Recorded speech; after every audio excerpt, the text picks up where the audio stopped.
Hello and welcome to DCP Live episode number 239.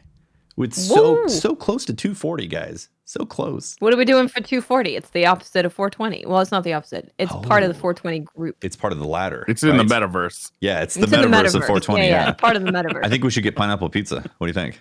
Yeah. Hey, that's the perfect idea. That sounds like a great idea. You know we what? all order pineapple pizza. You know what? We're in control, so we could totally do it, right? We can totally do that. We can make that a thing. That'll episode, be pineapple pizza day. Yeah. What's the YouTube algorithm like for pineapple pizza? Good question. Sean, do you know? Well, is it wrong that I've never had pineapple pizza before? Oh man! Well, Any particular we're gonna reason? Have Mesa on for episode 240. Yeah. Pineapple Okay. A pizza. live Try reaction with us. of pineapple Yeah. pizza. Try it out. Because New York, we have the best pizza here in New I was York gonna City, say New you know? York. You know, like, you never thought to try a pineapple pizza while you're walking through New York? No, like when I lived in a city, I used to love to get broccoli. Like you'd get a slice broccoli's with a all good the broccoli all over it. But Broccoli for me, pizza? the best is Actually, New York okay, I City haven't had this. pizza with white It's good. cheese on it. White cheese. Oh my god, it's Mozzarella so good. cheese. I don't know what. Yeah, it probably was that. I don't even know, man. It's probably I don't really eat mozzarella. that stuff. 'Cause I eat Chances too are. healthy right now. Yeah. Yeah, I feel you on that. But I'm still gonna have pineapple pizza. Oh, yeah. Pineapple pizza absolutely. is delicious. It's a It's different delicious. flavor for pizza, but it's fun. It's a nice change up. It's got some sweet with your tart, you know, a little sweet tart type of thing going on. It's a nice. Mhm. Do you like sweet and sour pork?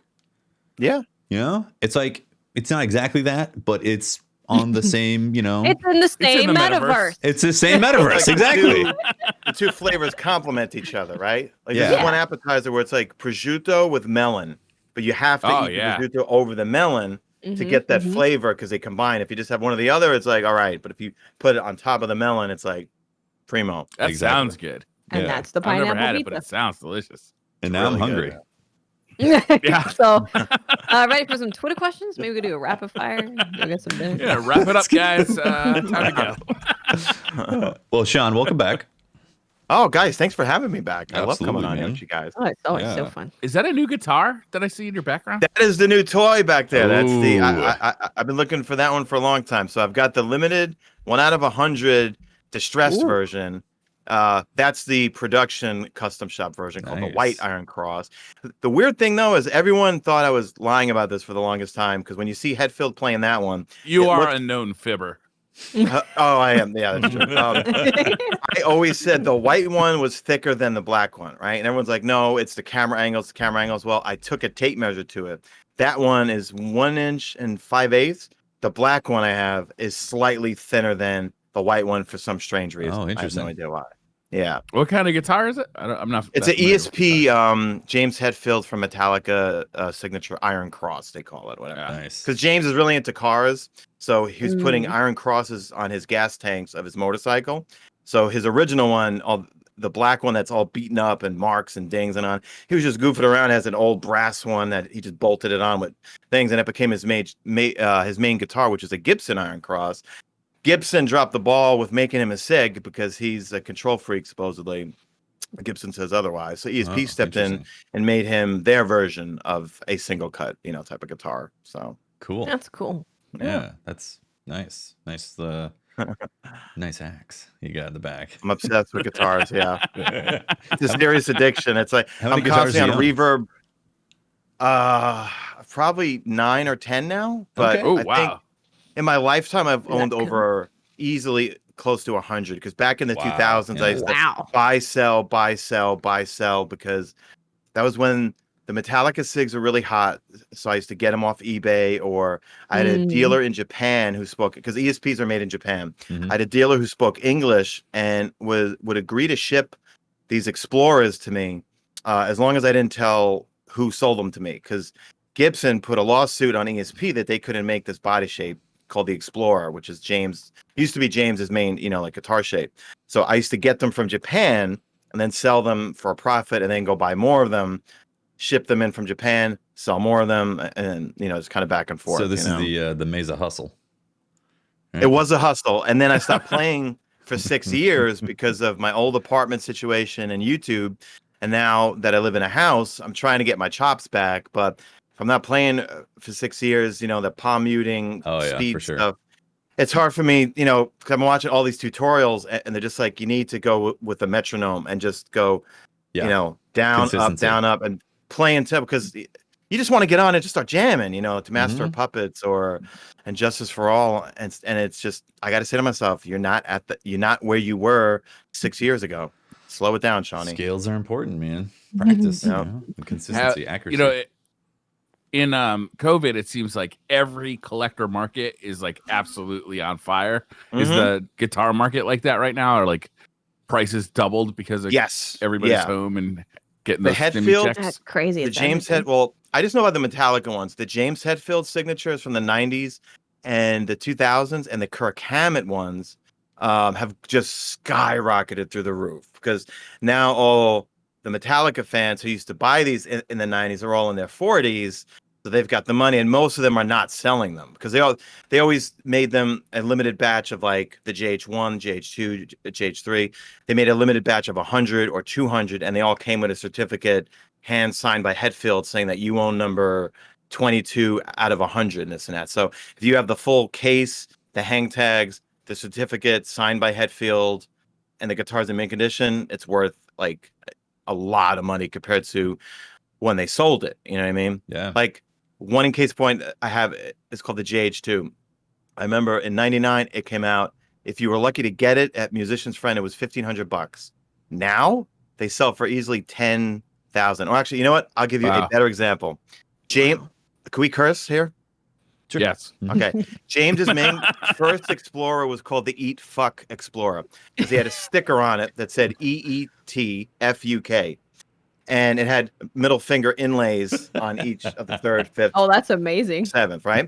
So they released like 25 or 30 of them. And James found out and said, stop making them because, that's my guitar. So I had one in 2006 and I paid $5,000 for it. No one wanted them at the point, and I needed money at the time because I had gotten laid off. So I sold it for $5,500. Guess for what they go for now on reverb.com. Ooh, 25,000. Not even close. not even close. 40,000. 36 to Whoa. 40,000. my That's a crazy God. So appreciation. if I would have just held on to that thing for since 2007, it That's would have crazy. been worth a lot more money. So, but I was Wild. looking at like old video game magazines like Electronics Gaming Monthly and Game Pro. My mother moved in 2019, and we finally decided we're not moving these anymore because they were still at her house. Ooh. We're not moving these anymore. We threw them away. I was looking about 6 months ago at how much some of these magazines, because I had like from the 90s, like EGM 1, 2, 3, Yeah. 4, like going up to like, all of them. Mm-hmm. And some of these magazines are worth buku dollars. And I was like, I just threw them away too. I threw them Yeah, in like the garbage. literally 2019, not a long time ago. Oh my God. That's rough. Heartbreaking. It's funny. Back then, I had a stack of magazines, same type of thing, like all the electronic gaming monthlies and all that, Game Pros and all that. And they were by this window one summer evening in Minnesota, and my dad turned the sprinklers on, came down the next day, and I was like, my magazines, they're all destroyed. Oh my God. Oh, no. Luckily, though, those are all available on the Internet Archive. Like you can look them up by issue or by article. Like, so if you're looking for a game review from like the late 80s or 90s, you can actually still find them on the Internet Archive. It's kind of fun to look through like the old advertisements and stuff like that. They were so sexist. Like, it's ridiculous. Totally. Oh my gosh. For showing my age here, back when I was a kid, we used to have to buy this magazine, Nintendo Power, I think it was called. Nintendo where Power. If you wanted, Metroid was like the game we all worshipped, and you'd have to buy this magazine if you wanted to learn where all the secrets were or certain puzzles and stuff like that. It was crazy times. Those were the days. There's a Get your Nintendo magazine. Power that has a Pokemon card in it. Oh, really? Yeah, and that one issue is worth like a lot of money. I'm not sure, just because people want that Pokemon card out of it. Oh God. Yeah, The Pokemans. Pokemon card. They go to Target and there's people just queuing up outside of Target to go in on the fresh restock of Pokemon cards. Like that on fresh the hit. daily. Yeah, it's crazy. It is crazy. Give me that So fresh shit. parents are just like, what the hell is going on? I'm just trying to get some cards for my kids. What's happening? Nope. Yeah. Empty shelves, completely gone. Yeah, I think some stores are just saying we don't want to carry these anymore because it's too much of a pain in the ass. Because the stores aren't making any money; they're selling them at retail. Right. Yeah. Oh, okay. Yeah. Crazy. Well, there's been some stuff going on in Destiny, guys. Mm-hmm. Oh, right. Right. Vault It's a of Destiny Glass is in 2 days. That's 2 the most days. exciting thing. I'm so excited. Unstoppable wyverns might be coming in 2 days. Also, I hope not. I like how that's the speculation. It's like the worst I- possible enemy, you know? Oh, Yeah. I my want Well, the if- jumping puzzle to have chickens diving you constantly. Oh, can you imagine what? Just- Well, just imagine if every time a Praetorian came out in the original Vault of Glass, it's now a wyvern. Think about how much harder that becomes. It would be a lot Yeah. because you could like keep things at a distance with original VoG, right? Like you have a bit of time before things get on Yeah. top of you. The chicken immediately on top of you. Yeah. What do you guys? And I mean, I you use don't have rockets icebreaker anymore, so you can't just stay up on the ledge shooting down at everything. Yeah. I use rockets on those things, but what do you guys use for them? Some of my friends My were saying feet. that I they run just away. run up and sword them. Yeah, I've been Do they using sword Lament. easily? Sorting, Lament kills yeah. them really Okay. quick, yeah. Okay. Yeah, because they get staggered really easily. Oh, okay. Yeah. The chicken leg. Anarchy's pretty good for all of that too. A little Mhm. passive aggressive anarchy. Yep. I love anarchy. Are you excited to see VoG, Sean? I'm so excited, man. I mean, we've got a team ready to go. I've always been more of a see. That's why I love Garden and I love Deepstone Crypt because I might have said this last time. They capture a Destiny 1 raid, which is like the trifecta for me personally as a player. Mhm. Fun, mechanics, and action, right? Whereas I feel like some of the other raids are either too or basically too mechanic heavy sometimes. You know, like Leviathan, I loved it, but it felt too long going from encounter, to encounter, and mechanics and Last Wish, with obviously you could cheese everything now, but like with call outs and stuff like that. Whereas Garden to me reminded me of a D1 raid. Deepstone Crypt kind of reminded me of a D1 raid. And I'm excited to have it, And Yeah. I get sick and tired of when people like reskins, can't come up with anything new and stuff like that. The way I look at it was we're just in a Destiny universe right now. It wouldn't surprise me if they just called it Destiny. And I would have zero problem with them vaulting a raid and bringing something like Wrath of the Machine back out, Mhm. I'm probably in the minority here, but I loved Crota's End. I know it's a I did people too. say it's a glorified strike, but you have Once to they admit, fix Crota's End, I love Crota's End. Launch Crota's End was pretty rough. Like there was a lot of real bad bugs in there. yeah. But when you grab that sword and you hear that's why my outro music Yeah. for my videos is a sword music. When you grab that sword and you're getting up on that rock and you're yelling to your teammates, okay, 3, 2, 1, hit him. And then you hear all 5 the rockets. Gjallarhorns. Yeah, you hear Yeah. all the Gjallarhorns go off and this and that. And then you And all then you go just hide start in the room. hammering on him with the sword. And then you hide in the room and you wait for the ogre. Someone puts a blinding bubble, like the ogre walks out. Like, Yep.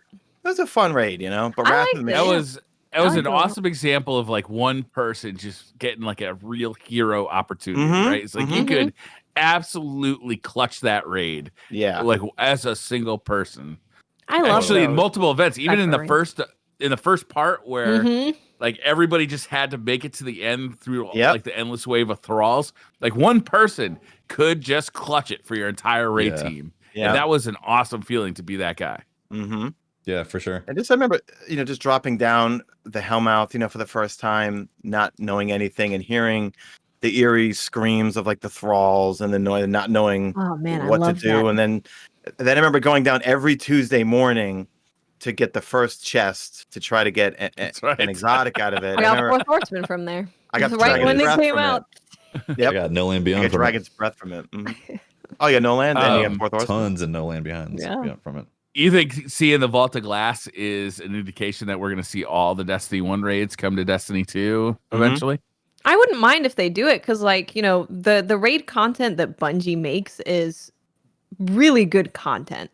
So I think bringing those raids into D2 makes a lot of sense. And like speaking of VoG, I'm sure it's going to play very different being in the D2 sandbox. You know, things are very different. We got different supers, different guns, different all sorts of stuff. I think that's the biggest question I have with VoG right now Yeah. is how is it actually going to feel in the D2 environment, and what is actually going to be updated and retuned, or visually is much going to change, or is it just going to look like it's in 60, 120 FPS? You know, like a lot of questions right there that we're obviously going to have answers to very soon. But I think that's going to lead to what these others could feel like. Because I absolutely think Crota's End and Wrath of the Machine and probably King's Fall as well is going to come back. Amazing. Yeah.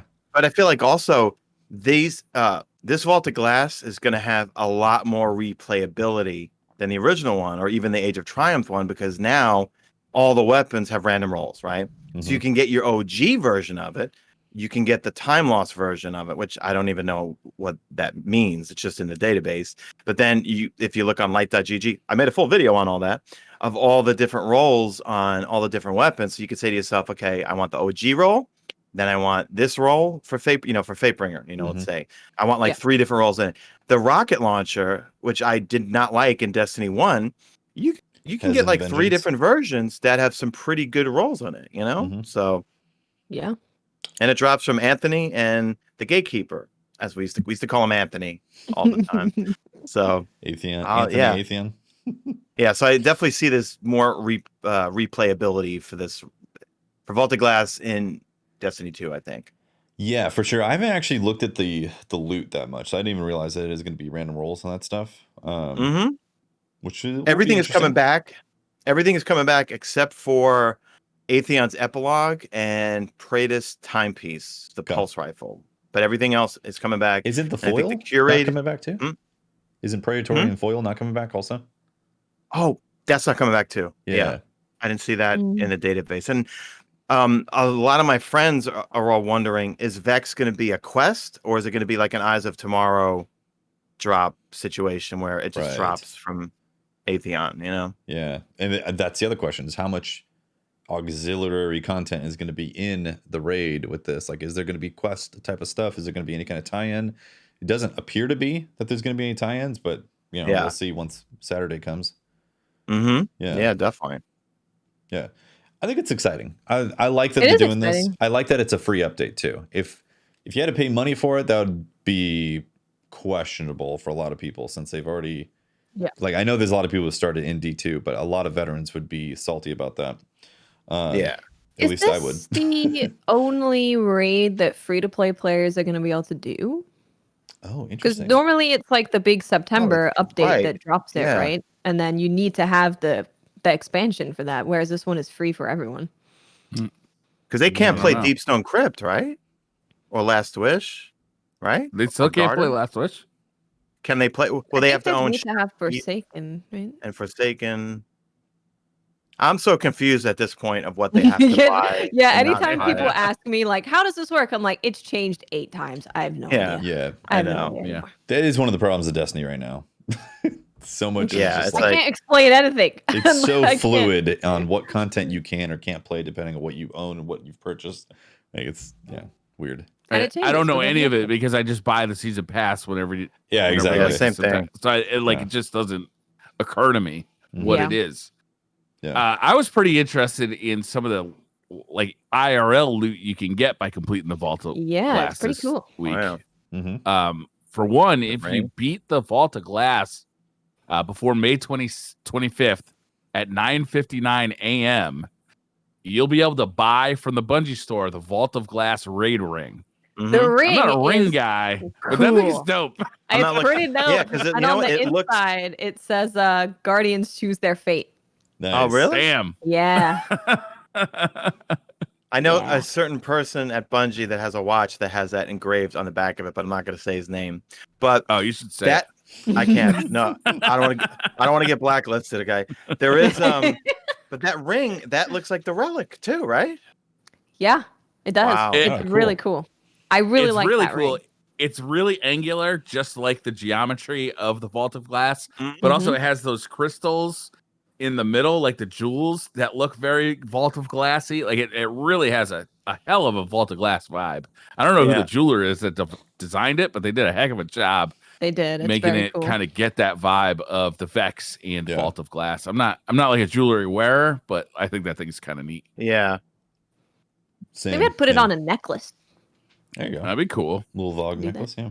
Like a friendship necklace for Atheon. You and Atheon. Yeah. Anthony. You both like to eat people. Like I'll be wearing it and be like, what is that from? Oh, this is from Killing Anthony. You killed someone? You know what I mean? Like, no, it's something else. Yeah. Me and my 5 other friends. We killed them. There's also a new raid jacket. If you beat the raid by June 1st, 9:59 a.m., you can purchase the raid jacket. I think this is a pretty good looking. All the raid jackets have been pretty cool. I want raid pajamas. Raid jammies, pajamas would be. I'd wear them all the time. Jacket. When am I going outside? And when am I going outside when it's cold enough to wear a jacket?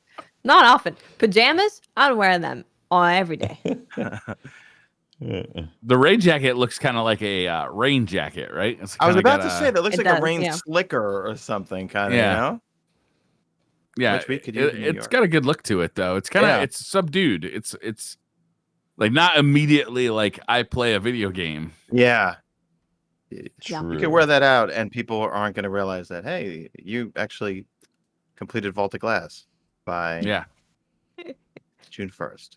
Right? Yeah. With your jacket, Be like, is that the VoG raid jacket? Oh my god. It is. I completed it. You like my ring? It's the Vault of Glass ring. Do you like my pin? Bling. It's a Vault of Glass pin. See this plushie? It's a baby. Fallen baby. That's how I'm going to go outside. I'm only going to go outside wearing full Destiny-related clothing. Did you buy the boots that they were selling a while back? We do have the boots, yeah. You got the boots? I didn't get any of the leggings, like the hunter leggings or the warlock leggings. I should have. Yeah, me neither. I didn't get those either. Same. You should have. You definitely should have. Oh, man. What else is in the TWAB this week? Anything good? There's crossplay. There's going to be a beta through Vanguard Strikes. Oh, right. May 25th, 27th. I'm really looking forward to this, and I already contacted my shout out to Rocco and Son of Krypton. They were my old friends on PlayStation. They've moved to PlayStation 5, and I believe PlayStation 5 has Discord now, right? It's getting not yet. Yeah. Okay. Yeah. But either way, it's like if they get Discord in PlayStation, I'll be able to then reunite with my old friends. And I've got, all my PC friends. And I know that these guys have the same personality as my current friends, like that I play with. So it's like the more the merrier, But didn't bring everyone together. A glitch rolled out, right? Where people were using it now, right? It says, So a few of you got your first unfiltered taste of crossplay. Even though it was caused by a bug, we saw players mingling between platforms, which was awesome. So, but they squashed that goal quickly. But yeah, it's obviously for them to test out, and we'll see. Because I will say, and I'll probably get hate for this one, but in Warzone it seems to work fine. I mean, like we used to before my friend got his PC. I used to play with him all. He used to play on an Xbox. His son would play on a PlayStation, and then his other friends would play on an Xbox. And then all of them got PCs, but we had no issues. I mean, like the chat was a little annoying, because it would cut in and out when you would go into the lobby and that. But gameplay was fine. But then I hope they have an opt out though for PvP, maybe just because for PvP, it's PC players literally can't play with console players, no matter what. Yeah, because it's not even a thing. And I'll just bring up Warzone again. Warzone has so many hackers and cheaters and aimbots. It's ridiculous. And I'm assuming Destiny probably has the same thing. I've seen a lot of. I don't play much PvP. Played a little bit of Iron Banner this week, and I didn't think I really ran into it. I mean, everyone's so quick when you get owned by someone like cheater or hacker. But in Warzone, you legitimately have people wall hacking or Actually, one trials match. I remember a shout out to Iron Monolith, this angry Scotsman, Striker Titan shotgunner. We were on our flawless card, 7th win, and we ran against hackers. They all had Revoker, and if they even looked at you, hip fire, they got the headshot. And he's one of those Titans that we were on Rusted Lands, and they were coming in. They were looking down the hallway, but wouldn't push. and he would just keep floating above the hallway. Up, you know, because like that was his thing. He would float above the hallway. Finally, they made the fatal mistake of trying to push him, and with his syntheseps and his I forgot what he was using, what shotgun he was using. It was a god roll, something, whatever. But we won against the hackers, you know. Nice. But yeah, so and then Bungie is supposed to have anti-cheat point. Just to get some more details about crossplay. So yeah, the beta is, like Sean said, it's May 25th through May 27th. And it's going to be a unique Vanguard Strikes crossplay beta playlist. And it's going to be available for all people. It's going to match everyone from PlayStation, Xbox, Steam, and Stadia. And if you participate in it, you get a star-crossed emblem. The emblem looks pretty nice. Cool. I like the look of it. It looks great. You're not going to be able to group up with friends to do the strikes for this specific playlist, because what they're doing with this specific thing is they're testing their cross-play matchmaking. Okay. So that's what the playlist is going to be for, just to see how their system is doing with actually matchmaking people. Because I'm sure you'll be like, oh, weird. Everyone on PlayStation is just matching people on PlayStation. This seems to not be working very well. So yeah, it's gonna be a great first step, right? It's like to the eventual future where no matter what console or computer you buy, you can play your games with your friends. It doesn't matter. Like, this is a great first step for the Destiny universe. I'm really excited about it. You know, PlayStation obviously was like one of the holdouts for why this wasn't happening. There's actually a really interesting article I was reading the other day about. It actually came out of the Riot versus Apple lawsuit. Yeah, not Riot. Epic. Who makes Epic versus Apple lawsuit, where there were some documents about the reason that Sony finally opened up crossplay. It was not because gamers demanded it and like they were trying to make their consumer base happy. It was because they found a way to monetize it. Oh god. Is they basically now are charging developers to implement it. So if you sell X amount of consumables or in-game transactions on PC or mobile, then PlayStation gets a cut of that. Which is crazy, right? Like, think about that. Like, not surprised at all. Freaking Sony, man. I wonder if when you matchmake, will it show you what platforms you're matchmaking? Because that's one of the cool things in a Warzone lobby. It shows you all like PlayStation, Xbox, PC, Steam, PlayStation. So it'd be really cool. That's a feature because you could say to yourself, oh, okay, here's someone on Xbox and PlayStation. I'm on PC. Let's see how smooth, this is, because I'm going to be constantly testing to see. Didn't it show it when it was bugged out?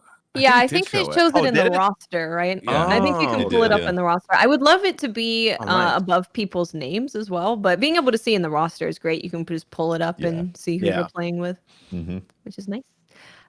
There is something for all you hunters out there who are going to be doing the 24-hour raid race, or if you're just going to be doing it with contest mode. The Hunter Exotic Pants Star Eater Scales, also known as Fishy Pants, will be disabled for the first 24 hours of Vault of Glass being live. Wow. So apparently they're really good, right? They're best very, very exotic good in the game. They're really good. But it says here that the team discovered an issue where some abilities were being granted a bit more damage than intended, and they didn't want everyone to just get on hunters and use Fishy Pants for. Yeah. Why is this? Explain it to me. Explain it to me like I'm 5. Probably too much damage. I mean, they probably did the calculations and were like, you know what? If someone goes Night Stalker bottom tree with the Fishy Pants, and have what does the perk do again? Because I don't have it yet. You gather orbs after you get your super, and you get Feast of Light. If you get a stack of ×4, the amount of damage you do is redonkulous. And if you put it on like either bottom tree tether, or if you put it on bottom tree golden gun, it's insanity. Okay, yeah. You're not going to need Celestial Nighthawk anymore, So, it does more damage than Celestial. Yeah. So basically, obviously, it's supposed to make your super do more damage because that's literally what the perk says. But it's just that there's certain things that are doing more damage than intended. So they're just for the 24 hours of Vault of Glass being live, they're just going to disable it. Do you think Bottom Tree Night Stalker is one of those that's like just overperforming and they're going to nerf that eventually? Which one? with fishy pants. Bottom tree Knights Stalker.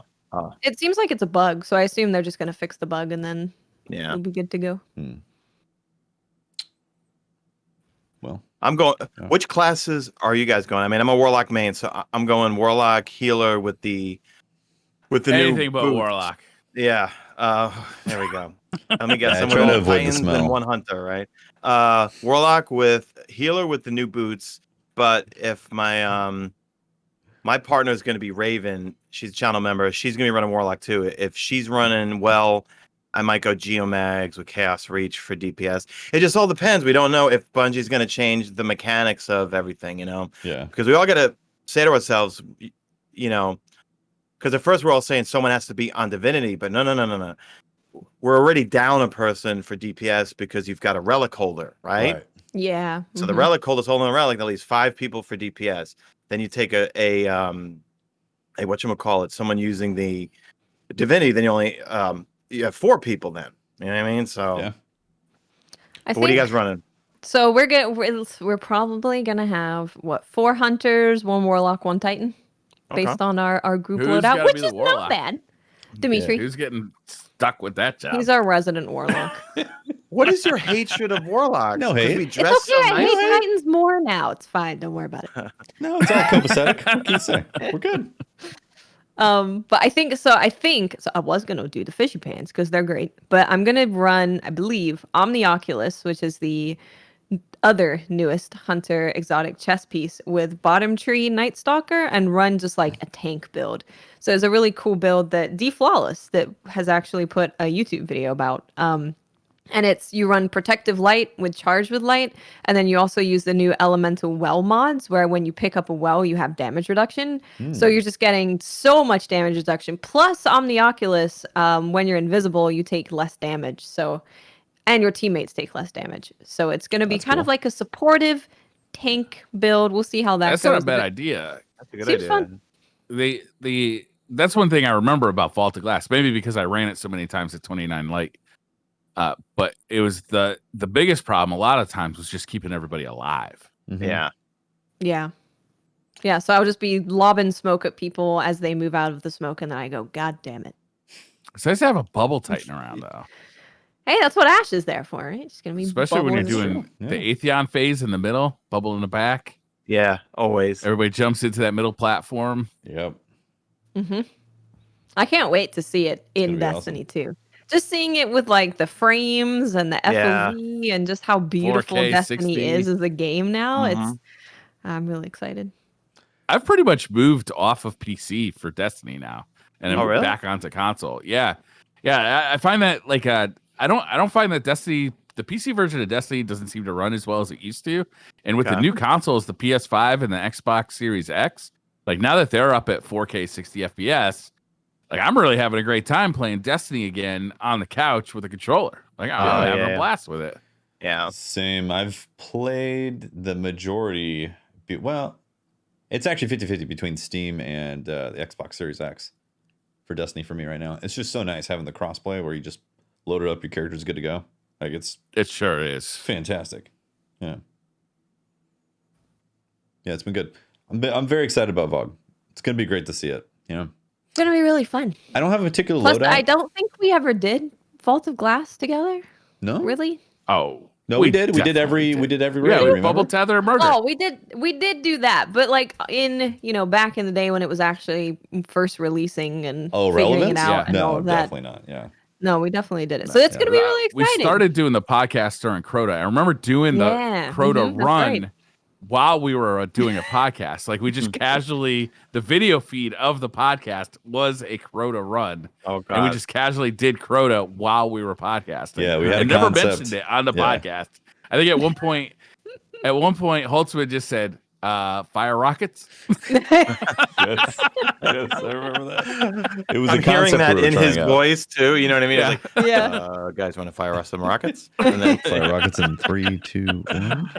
yeah. And yeah, I think that was actually because basically your guys' podcast used to hang out at the tower, right? During the We used show? to hang out at the tower before we did the face cam stuff too. Yeah. Yeah. So we'd all just get decked out in our favorite ornaments because that was towards the end when I got on. It was Age of Triumph too. So we that was when Another little disappointing thing about the Vault of Glass armor sets that I'm seeing is I'm not seeing the Age of Triumph looking gear sets. With how the Hunters had the Vex leg and the Warlock had the Gorgon kind of thing on his back, But it's the OG set, which still looks cool and this and that. Yeah, we should just hang out at the tower. Yeah, good stuff. We tried that, but we found ourselves too distracted. Yeah. I think that's ultimately what happened. Yeah. Yeah, we would just try and knock each other out of the tree in the tower. Remember, you used to be able to climb the tree in the tower? We just spend 2 hours trying to knock each other out of the tree. Oh my god. But what else? This week, Iron Banner. Iron Banner's the thing. You played it? Of course, played a lot of Iron Banner. Yeah? Lots and lots of Iron Banner. What's the thought? I personally really like Iron Banner because it brings population to the playlist, so it's always better than regular Crucible. So when Iron Banner's here, I'm like, I'm just gonna PvP while it's not miserable. Are you playing freelance or in the group one? No, the freelance one pretty much all the time is just way sweatier than the group one. I've noticed that too, because I usually tomorrow night my raid team, we're probably going to knock out all our pinnacles for Iron Banner, but for the 3 pinnacles on each character, we were just doing. I was doing some freelance, and I definitely noticed more mercies on each side. One mercy here against us, one mercy against them, and that's kind of my argument with connection based. I feel like it's so all over the place, and I know no one wants skill based matchmaking. I get it, but I feel like it's too unbalanced sometimes when it's connection based solely, because depending on what time you play, you can just face some absolute monsters, and then they say, well, you play better people to get better. Well, I'm not going to get better when I'm getting frozen nonstop by someone. So I sit back with my Dead Man's Tale, Catalyst, Masterworked, whatever, and I hip fire and I use my summoner, and that's it for me. It's not been bad though, I think. It's purely just because there are people who play Destiny every day, and they have played it every day, and they have no idea that freelance even exists. Yeah, because it's the little node, and people don't bother looking at it. They're like, "There's Iron Banner, press the big thing, go in." So I wish they would just switch it around, and then you'd find that it's different.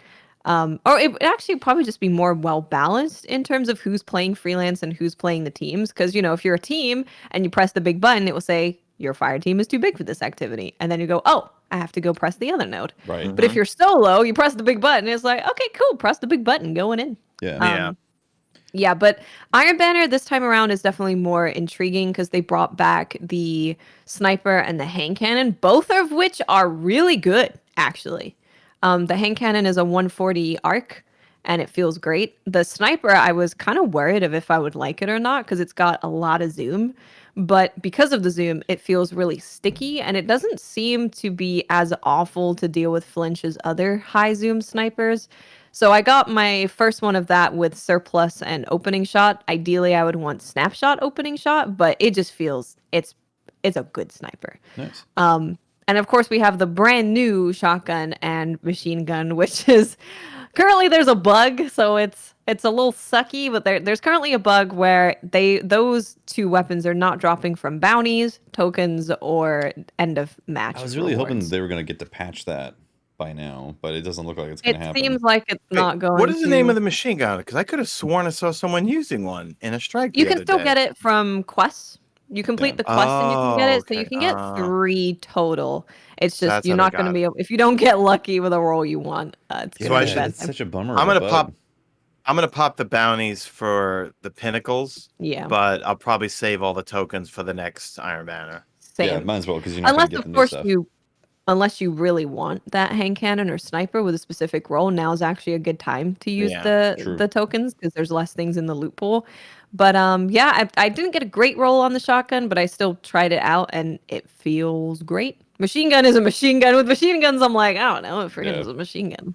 I want the machine gun, because OBX boy, shout out to him.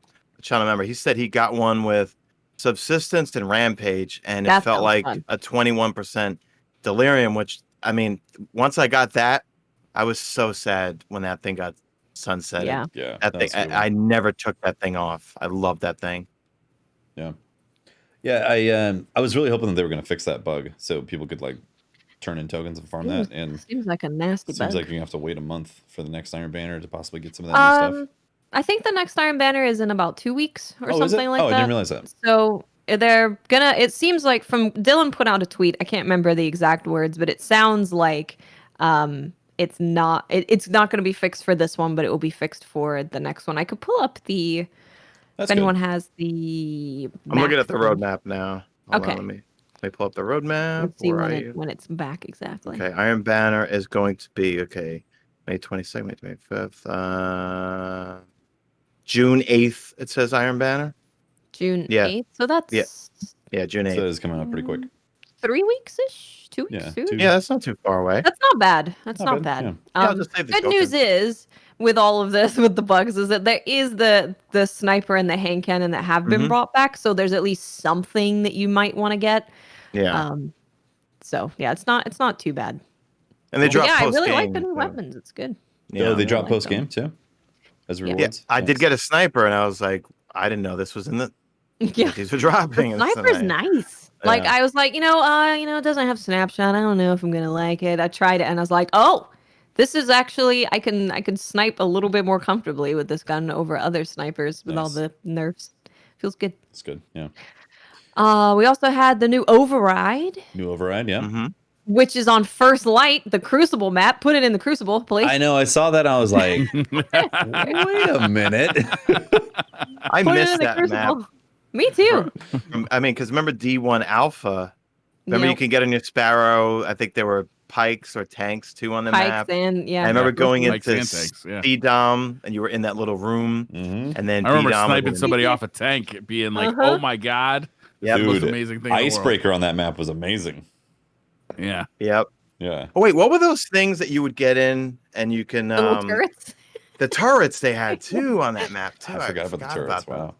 man, how much has Destiny changed since the alpha? I know. those. It's When so it- much. I Like know. we were getting into like a vehicle based PvP system, Yeah. much more like Halo than Mhm. Yeah. what we've come to know. Yeah. They used to have God. combined arms too. You know. Yeah, Yep. I used to always have my subscribers leave hashtag bring back Rift because I miss that game mode so I miss Rift much. too. I miss Rift. Yeah. It was so much fun. It's interesting. There's a lot of people who are like, Rift, come on, lame. And I'm like, dude, Rift was awesome. It was different. It was Rift just awesome. it was such an adrenaline rush when you hear Lenny James scream like, "You've got the Spock, run, Guardian." You know what I mean? Yeah. It's like, and then like you see all of a sudden all your teammates then start grouping up on you to Uh-huh. protect you. You know what I mean? And then getting that, as Lars Backen said, you do the backflip to dunk with style to get Mhm. those bonus points, or team wide, or getting like 3 kills from the dunk because you got 3 yokels standing there with shotguns trying to kill you, but you got the dunk in. It was a fun game mode. I liked it. It was it was, in my opinion, the only mode that Destiny had that actually felt like it matched Destiny's madness really well. Yeah. Every other mode is kind of just it's not even a variation of like domination or team Yeah. deathmatch. It just is that. Yeah. So Rift Yeah. was really Rift was great. Yeah. It still I was still like technically Control. team I know it's like deathmatch, the though. oldest game mode in Destiny. I still Yeah. like it, but I Yeah, I just like want more Control. variety. You know? Same. Mhm. Yeah. But yeah, Override. It's on First Light. Yeah. And it I has really a like this different- one. Mhm. Yeah, it's a lot different, right? When you're fighting in the boss room, it just teleports you now. Yeah. Teleports everyone into a different place, and you got to go grab the thing and come back out. Yeah, that was interesting. Like, I like it. pretty different mechanics for the boss room. Yep. Yeah. Yeah.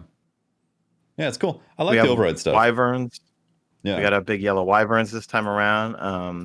Mhm. I don't know about you guys. Have you guys been loving Warmind's Decree with Deathbringer? So you take the seasonal artifact mod, You get- Warmind's Decree, Yeah, Mm. Warmind throw sells its void Deathbringer on damage. it. Because I went to Shirochi to do the Catalyst, and I made a YouTube short about it because you literally see I have like 5 Warmind cells just sitting on the ground because all the thralls are dying from the void explosions, and then Yeah. you just create Warmind cells like crazy. So I'm thinking to myself, that's a backup build for the Fanatic section when they're all coming out from under the Templar. It's just pop.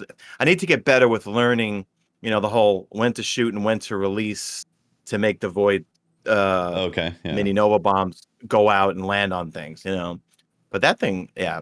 So I use that a lot actually just for fun on the new override, like when it's just tons of ad, just pop one of those off. Yeah.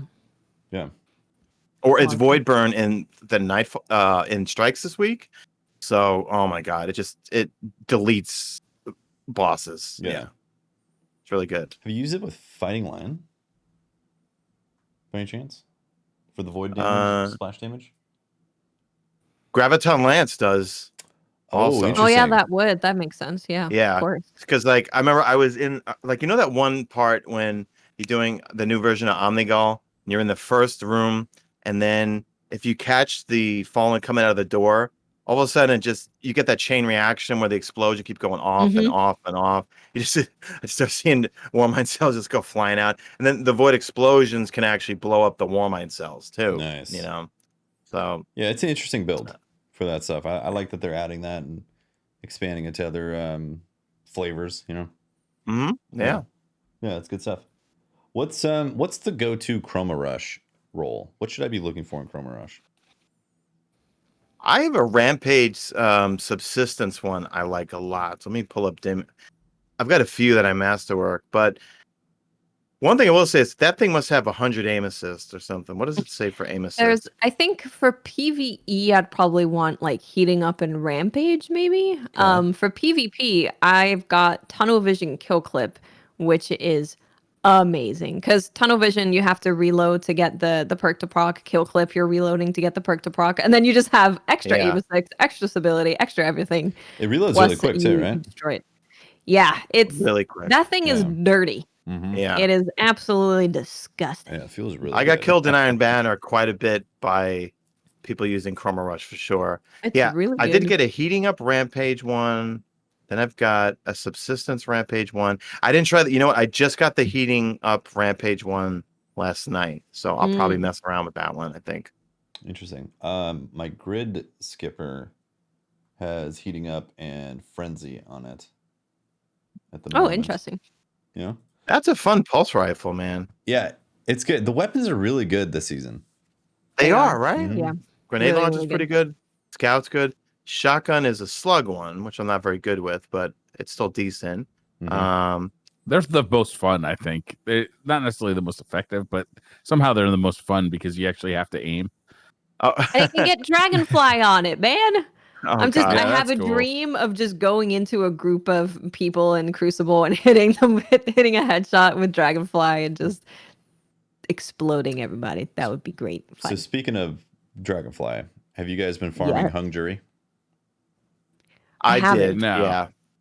I got let's say I got I got 3 of them. I don't know. I feel like because we were doing the 1310s. I don't know if they reduced the drop rate or it felt like we ran at 2030 because this is an easy nightfall. You just run it with Risk Runner, whatever primer you want, and rockets. As long as you have Risk Runner, you're golden for this particular nightfall. But the best one that I can get was with Surplus, Wellspring. Trying to get the Dragonfly. That's all I want is one with Dragonfly, and maybe I think it could drop a rapid hit too. I think. Yeah. So I've been seeing on Twitter people complaining about Hung Jury, and I see in chat it's happening too. I mean, it's a scout rifle, and you can bring back an amazing scout rifle from D1. It's still a scout rifle in D2, which they're not in a good spot. Wasn't the thing about Hung Jury the roll though? The roll was so good on it. But the archetype was good too in D1. Well, yeah, because everyone wanted it with triple tap and with Dragonfly. Yeah. I was a wounded guy because I was future war call because I had a wounded with Firefly Outlaw and full auto on it. So that's all I used in year 3. But the Hung Jury, I think, was triple tap Firefly. So the fact that Bungie put Firefly finally in the legendary loot pool is amazing, I think, So Light.gg says the top tier perks are subsistence and rapid hit for that one column. And then either explosive payload, one for all, or Firefly. So if you want to use a scout rifle, if you want to use, you know what? I use the scouts mainly for if I'm not using my Braytic werewolf for anti-barriers in lost sectors or nightfall. Because I don't know, like, do you guys know the Braytic werewolf is really good? If you grab it from collections and masterwork, the range on that thing is, because we were doing nightfalls, and they were like, Mesa, how'd you take that servitor barrier down so quickly? I'm like, Braytech, man. It's got Zen Moment and multi-kill clip. You just pull it from collections, masterwork it. It's got a range masterwork, and the range in it is ridiculous. I've been using that for lost sectors, but I'm saying to myself, like, I can have now I've got another scout rifle to use on barriers and not have to always use Night Watch all the time. That has a little bit more, impact, Yeah. I just think it's interesting. Like, Hung Jury is it's an iconic D1 weapon. People are excited about it coming back, and obviously the sandbox doesn't treat scouts like they did back in D1. So it's like, of course, this gun was not going to be super hype, and Vision of Confluence is probably going to be, meh at best. I mean, Vision of Confluence in Destiny 1 was so good. The role was so good. The archetype was so good. It was good in PvE and PvP. Like, it was an amazing gun. I don't see a scout rifle having that effect in Destiny 2. I just don't. It's hard as well because like those weapons were also really good because they were primaries with an elemental burn, and now we have plenty of auto rifles, scout rifles, etc. with burns. But like, wasn't Vision full auto intrinsically? Yeah. In D1? Yeah. See, that's the thing that sucks about the D2 version is you have to get it rolled with full auto, because in the bottom, I'll never get a scout that I want. I prefer a roll with full auto because it's a waste of a perk. Yeah, because the final column, it says the best perks are Firefly, Disruption Break, or Frenzy, and rewind rounds. When this weapons magazine is empty, it refills from reserves based on the number of hits you can get with high cal rounds. So, I don't know if you've seen the pictures of it, but the base version, not the time lost, it looks like almost a Leviathan color scheme to it. It's all kind of like gold and purplish and all that sort of stuff. So, yeah, if I can get a Firefly, Frenzy is one of my favorite perks. I mean, if I can get it with Frenzy or Firefly, I'll be okay with it. But wasn't it the legendaries had no element? The adepts were the ones that had the elements in Age of Triumph, the original. right? Oh no, the original had. Did they have burn in the very beginning? Yeah, and then they took those away, and then to reintroduce them, they gave the exotic ones the element. Oh, okay. Yeah, which was kind of weird. That was lame. Yeah. Kind of weird. I didn't even start raiding until like probably December of 2014 when I joined Rezo, which I'm still a part of, and that was back when we used to do, or it was still available, where you would push the Templar off of the cliff by throwing solar grenades. That was why I had Warlock friends. It was the only reason. Yeah. Yep. We would just sit there just throwing grenades at him and this and that, My friend was a triple Warlock. I was like, hey, what you doing? He's like, nothing. I'm like, want to push Atheon off? I just hope could you push both bosses off? Yeah, you could. You could do the Templar and you could do Atheon until they added the invisible railings, so you couldn't push Atheon off anymore. Yep. Yeah. I'm just praying that Vex Mythoclast comes back in, I'm going to say year 2 glory. Okay. But like, hear me out on that one. So when it first came out, obviously totally broken, right? Then they nerfed it.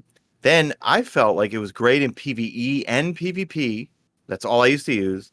And then when Fusion's got a blanket nerf in year 3, it wasn't very good. Yeah. So it would make Warmind cells too, right? Because if it's splash damage, it should. Yeah. I feel like it's got splash damage. It feels pretty splashy. Yeah. It's a splash out gun. Splash gun. Burning. That would be amazing. If it could do that, then that alone, with it being even just kind of good, would make people want to use it, because it's, a kind of a primary that you can run around and make Warmind cells with, and a really powerful gun, hopefully. Yeah. I hope it's good. I hope that it is really good. Yeah. Fusion's got a bit of a buff. True. So maybe it'll be good. I mean, the question is, how is it going to actually feel in the sandbox? Is it going to be true Vex Mythoclast, or are they going to like retool it to be something else? Version 2.0 that's just a regular fusion rifle with Vex technology? It's got to be like a gun that just says it's a fusion. It's like, yeah, I'm a fusion, guys. I'm totally a fusion. Trust me. Oh, it's fusion, bro. I'm a fusion. You're an auto rifle. No, I'm a fusion rifle. Oh yeah, it could be a linear fusion now. Chronovon in chat said that. Yeah, it's like I could see. I mean, it would suck that it would get relegated to heavy though. I would actually be really sad if it's a completely different gun. Yeah. It was just a cool gun. Yeah. I want to run around with it as like a primary weapon. Well, also in D1, they were projectile based, and then fusion rifles became hit scan in D2. So that's different as well. So it would be back to being hit scan if it is. I don't know. We'll see. That was the last Fall to Glass weapon I ever got, was the fusion rifle. Yeah. We're gonna have to get worlds first, so we get it right away. All of us. Oh, are they That's doing what we're gonna that? have to do. I don't know. World's first gets the exotic, guaranteed. Are they doing that for this one? I don't know if they are. They should. We don't know if it's a quest or if it's going to be a random drop. I'm kind of hoping it's a random drop because I really want to run this every week for the next, couple of months. Mm-hmm. Yeah. Should we do some Twitter questions? I suppose we could.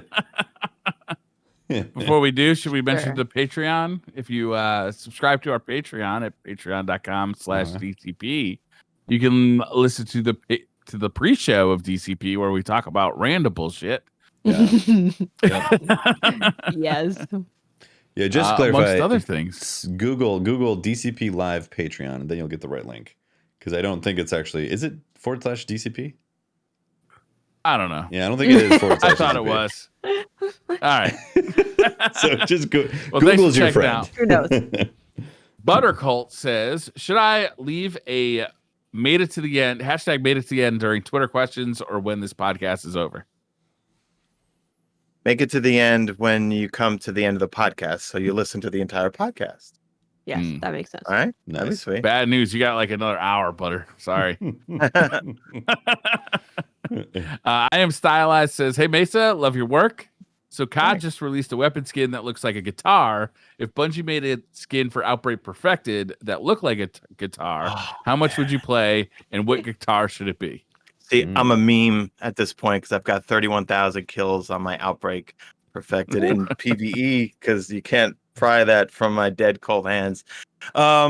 It's going to be tough because my stream made me buy one of the ornaments and I hated it. So because I love the 0 hour one that has like kind of the Siva stuff on it. A guitar. It would be some sort of Metallica, James Hetfield, ESP. I don't know. Maybe with Iron Crosses, or since I love the James Hetfield Iron Cross guitars, or actually his GH2 1999. It would have all black or chrome diamond plate on it. Like the truck ramp steel and stuff. Because the GH2 is the body has diamond plate on top of the body of the guitar. Yeah, so I would have it like that, like all black or all chrome. Nice. Spez says, do you remember your first Vex Mythic class drop? For mine, I joined a random person I had in my friends list. They were already at Atheon, and they had his health down to almost nothing. As soon as I loaded in, I died, and then finished Atheon. They finished Atheon off, and I got the Vex to drop. They weren't happy since I stole their friend's spot. This was also my first time in the raid. Oh my God. That's what Pope Bear did to me with Bones of Ao. I was so excited for Bones of Ao. It was like I was looking forward to it for a long time before they came out. We were doing a strike at Nightfall. Pope joins last minute because me and Tomo were just two-manning it, and he gets Bones of Ao. Oh man. I was like, gosh. I think I was genuinely angry at him for at least a month. Yeah, I think you should have been. Amongst other things. I never got Mythic class in D1. Never? That's the most. You never got it? Never, you never dropped got it for me. ever? Nope. Oh wow. And I was Unfortunate. doing VoG a lot, and that's when I was doing 3 characters, and it never happened. Wow. That hurts. You I know? hope So it's I'm not hoping I can get it in D2. Yeah, first I hope try. it's- First try squad. Part of First me try, wants first it to be a quest, and part of me wants it to be a random drop to give me a reason to do it every week. But then, like with Eyes of Tomorrow, I got lucky on like the 4th run. But then I have my friends who have done it 20, 30, 40 times that have, I have one guy who tweets me every single week, run number 76 on all 3 characters, or what I mean, and it's still not gotten it. And I thought Bungie on Eyes put a weight on it or something like that. There is. I think the waiting was bugged though. They reported that the waiting was bugged. Yeah, it was per character instead of per account for a while, and they fixed it. Did that in Destiny 1 at one point, and then Destiny 2 came out, and the waiting was all gone for all that kind of stuff, so they had to reintroduce it for Destiny 2. Like, stuff should definitely be there for that kind of drop. Yeah. Or maybe what they meant for wait is you're going to be waiting a long time. Yeah, wait it out. That's what it is. Wait it out, man. They spelled it W-A-I-T rather than the real way that we want it spelled out. And the one that I had forever was the Husk of the Pit, where you had to get that from Crota. Oh my god, it took me forever to finish that. Yeah, that thing was a fun gun in PvP. Yeah, one of my raid teammates was still looking for it, and I had like 3 of those in my vault. I was like, I'm sorry, man. The Husk of the Pit. Oh yeah, I'm sure that's exactly how you were. I got 3 of them. I don't fully remember, but I feel like it was either my first or second try of hard mode. No, not hard mode. Wait, did it come out in hard mode? The exotic? I don't remember at this point, to be honest. I don't remember either. Mythic Class? No, I think it was normal mode. No, for Necrochasm, right? No. I was thinking for Mythic Class. Oh, Mythic Class was normal. Yeah. I'm pretty sure that was normal because people would add that like right away. Okay, yeah. I think it was my first or second kill from Atheon. Another friend of mine or another raid member got it too at the same time, so it was like a double drop. Nice. And then I went and made a video on it being ridiculous and overpowered in PvP. Yeah, and it was one of my first videos for Destiny. Keith says, how is the Destiny community going to be able to beat Vault of Glass without Icebreaker? That's a damn good question. You gotta get in there, man. Non-Icebreaker strats? Be tanky. Get Protective Light and get Charged with Light. Yeah. Boom. Bubble Atheon and then lament that booty. Oh wait, you can't because of the relic, right? Yeah, because the relic can't do it. For anybody who's new to Destiny, in Destiny 1, there used to be a strategy where you could get your whole raid team, except for I think one person, to stand up on a ledge and shoot down at the encounter. I think it was like for a significant portion of the raid, all you'd be doing is just shooting down with Icebreaker, which was a gun that generated its own sniper ammo. Yeah. So you could just continue to shoot down and you'd wipe out all the enemies. You could kill the boss. All you had to do is just stand there. Yep. I honestly think it took longer to do that than to actually run through the encounter legit. It did. People just couldn't stay alive. Obviously, it was easier. Yeah, that was the thing. Because people couldn't stay alive. Darth Loki Rezo says, hey, Mesa, what loadouts, weapons do you think will be key in the new VoG boss fights? Funny you should ask, because I did a full video on the entire loadouts that went up today, actually, if you'd like to check it out. And also /MesaSean. There you go. And also all the new raid mods. There's tons of new raid mods that are coming, but I'm basically going to have everything on tap. Outbreak, of course, will be there, but I'm thinking I have a trustee with reconstruction and high impact. I'm going to say void, keep void things around because there's probably going to be a lot of void shields. So my Reckless Oracle, I'm thinking definitely Anarchy. I'm wondering when the relic holder for Anthony is holding the relic, you could shoot out of that, right? With like Sleeper or something like that. Yeah. Because I'm wondering, like, Sleeper might bounce around and kill you. Yeah, no. I mean, like, I'm not saying use Sleeper, but I remember in D1, were you able? Because I know rockets, you couldn't. You had to jump up and shoot the rocket down, right? But so I'm wondering, can I use something like Xenophage? Might be an option. Yeah. Deathbringer. I'm thinking if everyone goes Deathbringer and just lobs Void on top of him, maybe Eyes of Tomorrow. Probably have one person tick him with Anarchy. Linear fusions, maybe like Threaded Needle. Perhaps. Wither Horde. Yeah, we all said to level up our Wither Hordes and our Izanagis and Whisper of the Worms, just in case that we might need Mesa, those. I got a question.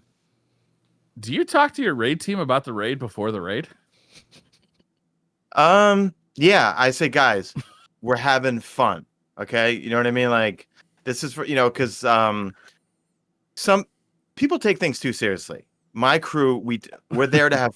If it's not fun, we're not doing it. You know what I mean? So I'm like, guys, we're not trying to get worlds first. Like, we're gonna go in. We want to, after the first encounter, we want to go explore that whole. Remember how they put two chests? There was the first chest, and then you could drop down and go around the trees and find another chest in Age of Triumph. You think that'll still be there? I think that'll still be there. It better be there. I hope so. It has to be. Like, I want to do exploring and seeing, like what other, if they opened up, especially in the Gorgon's maze, if the original two chests are still there and the bones of Praedyth or whatever. Wait, was it Praedyth? Yeah. Okay, yeah, it was him.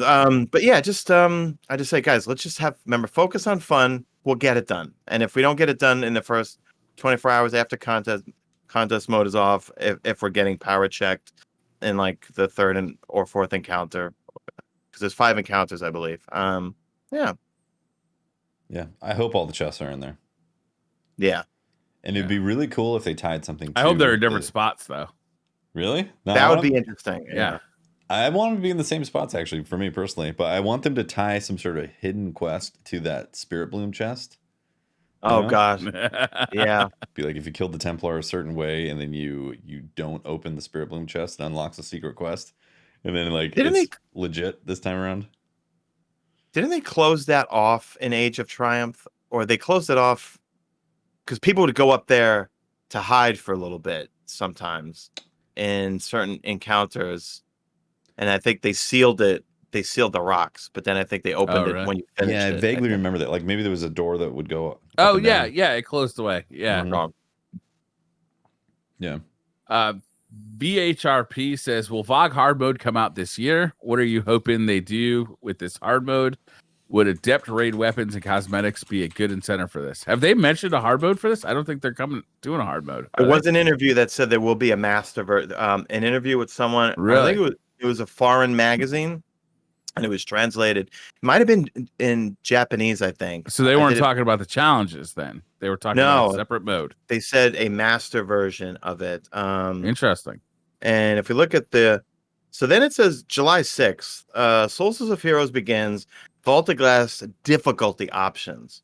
So I'm wondering if that's when we'll have, you could do 310, 340. What date is that, Mesa? That's July 6th. July 6th. Yeah. So I'm wondering if that's when master version might hit. You know what I mean? So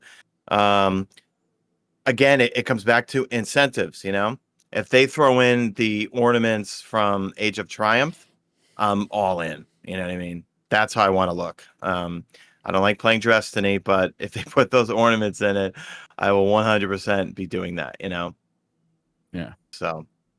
Yeah. Maybe that's where the time lost weapons will come from. Maybe. That makes sense. Yeah. Mm-hmm. Yeah. Putty Mom says, what do you think about the limited power level increase? I was disappointed to reach 1310 in the first few days, as it took away the excitement of regular drops being meaningful. I have mixed feelings about it because I felt now it's converted me back into Bounty Simulator where I'm grabbing tons of bounties all the times. I am doing the weekly ones because they give you the most XP. And folks, always remember, go fire team up before you pop bounties or your weekly challenges for that shared wisdom. Because I'm ranked 77 or 78, I think, right now. And it's only because I loaded my characters, all 3 full of weeklies and dailies. There's only a few weeklies, and all dailies. And shout out to channel member Del Stewart, who he has 300 enhancement cores and a gazillion things. I had every postmaster full of golf balls, full of prisons. But within the first day, he was level 26 to get that XP boost. So I joined on him on all 3 characters, popped all the bounties there. But kind of disappointed because I know we chased that power through gear, but we're kind of chasing it through the seasonal artifact now, because 1340 is the high-end lost sector. So what do you think Grandmasters are going to be? 1340, you think, or higher than that? Yeah, I don't know.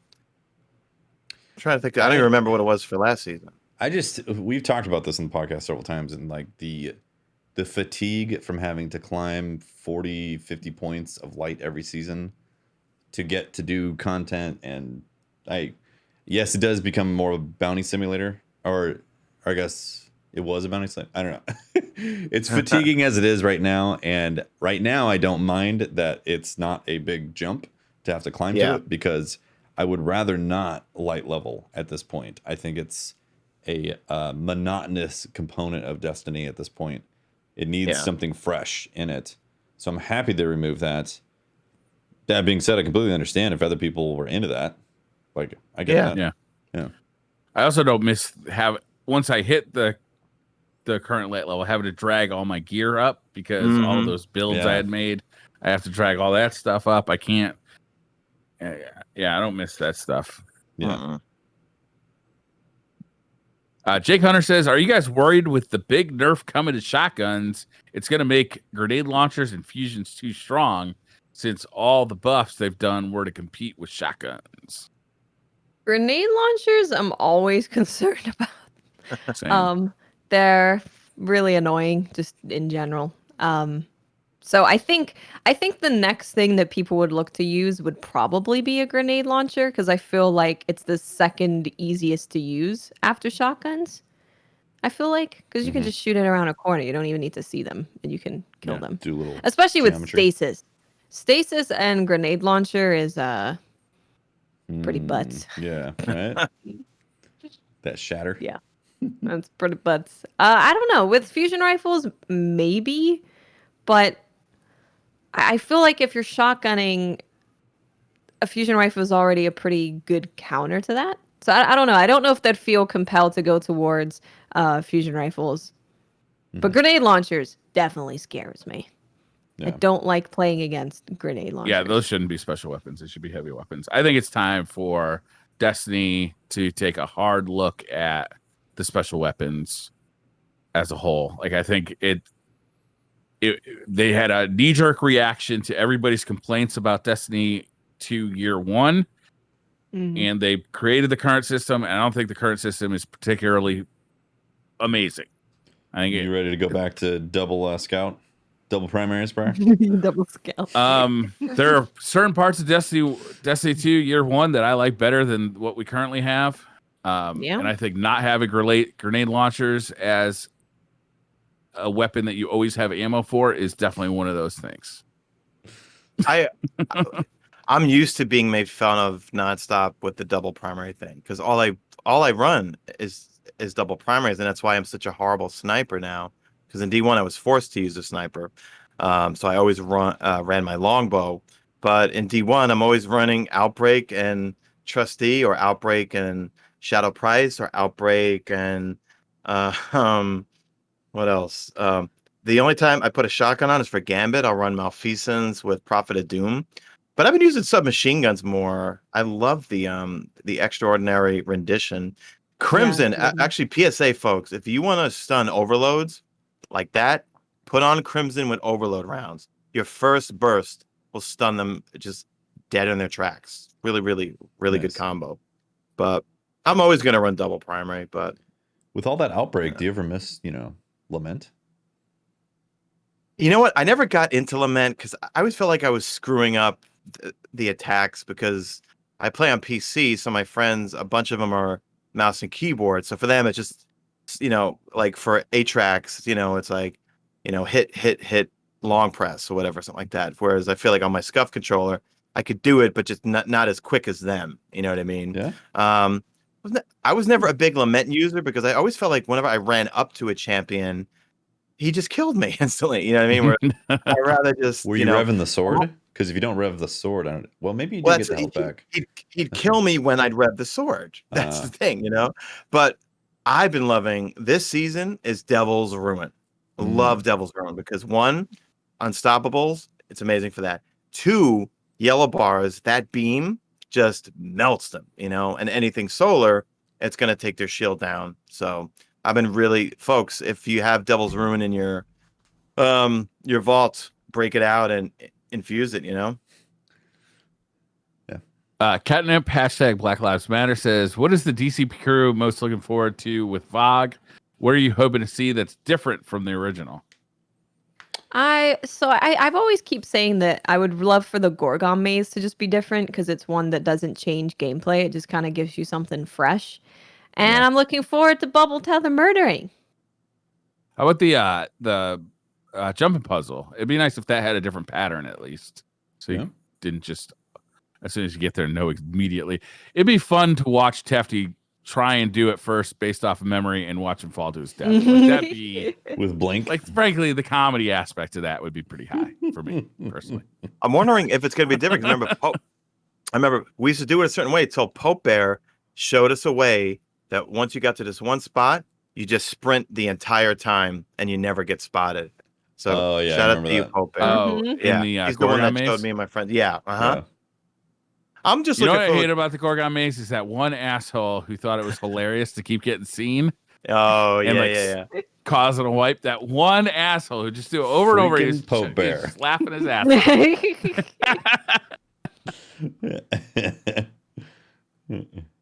off. We're gonna see Pope Bear soon, right? Yeah, for the charity stream. Yeah, so we are doing the GCX charity stream. We're gonna be on that again, and Pope Bear is gonna be able to make it for that, which is super exciting. And I think he's also gonna be coming on at least one show as well, one podcast show. Cool. So we will get to hear about what the hell Pope Bear's been doing and That'd how be he's fun. doing. Awesome. Yeah, it's gonna be a lot of fun. James Carey says, in a lot of ways, season 13 felt like season of the rocket and grenade launcher with the newly introduced buffs. Do you think doubling down again in season 14 on explosive weaponry was a good idea, or will it lead to explosive burnout? Why do you hate explosions, James Carey? What? How do you have explosive burnout? How can you have? That's like having too much of a good thing. It's I don't get a it. form of diarrhea.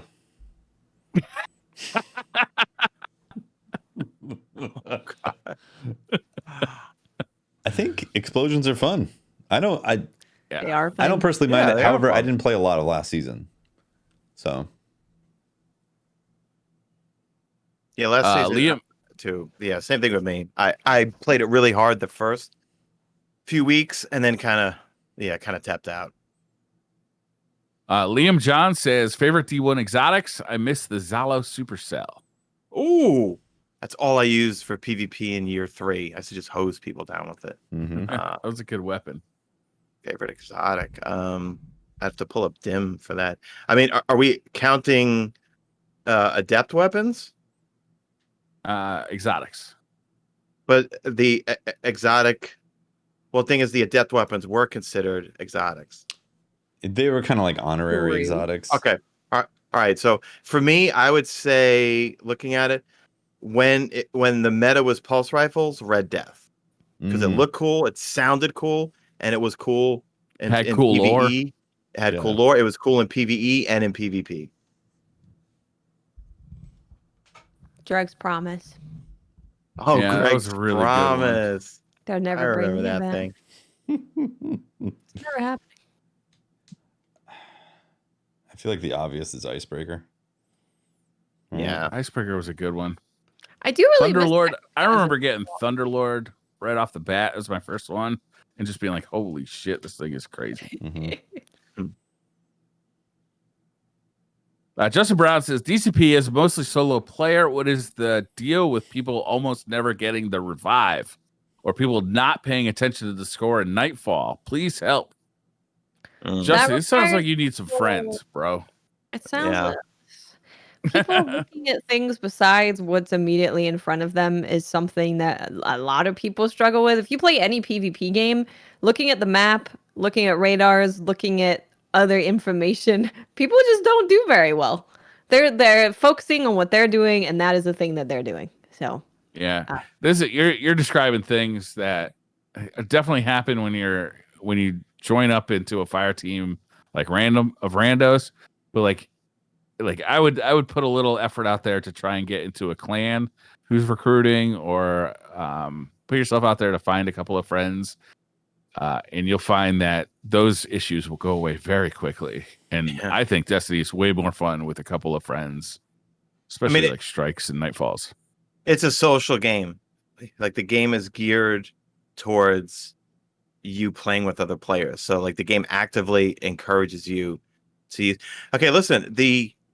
In Season of the Chosen, the final 2 weeks before it ended, when all my friends they all tapped out, I was on the D2 app every night, and it worked on PC. It worked flawlessly because I'd find people, and we would just use text chat, like to say things, and it'd be like, "Do you guys know the arms dealer cheese?" Like, yeah, we know it. This and that. Okay, please go void with. I'm gonna go Sunbracers with Warlock. You go this and that, blah blah.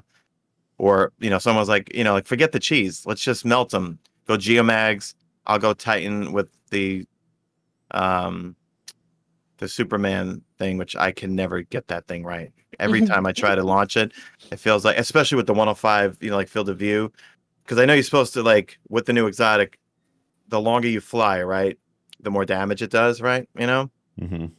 But every time I pop it, I'm like, I'm just terrible with it, so I'll stay on Warlock.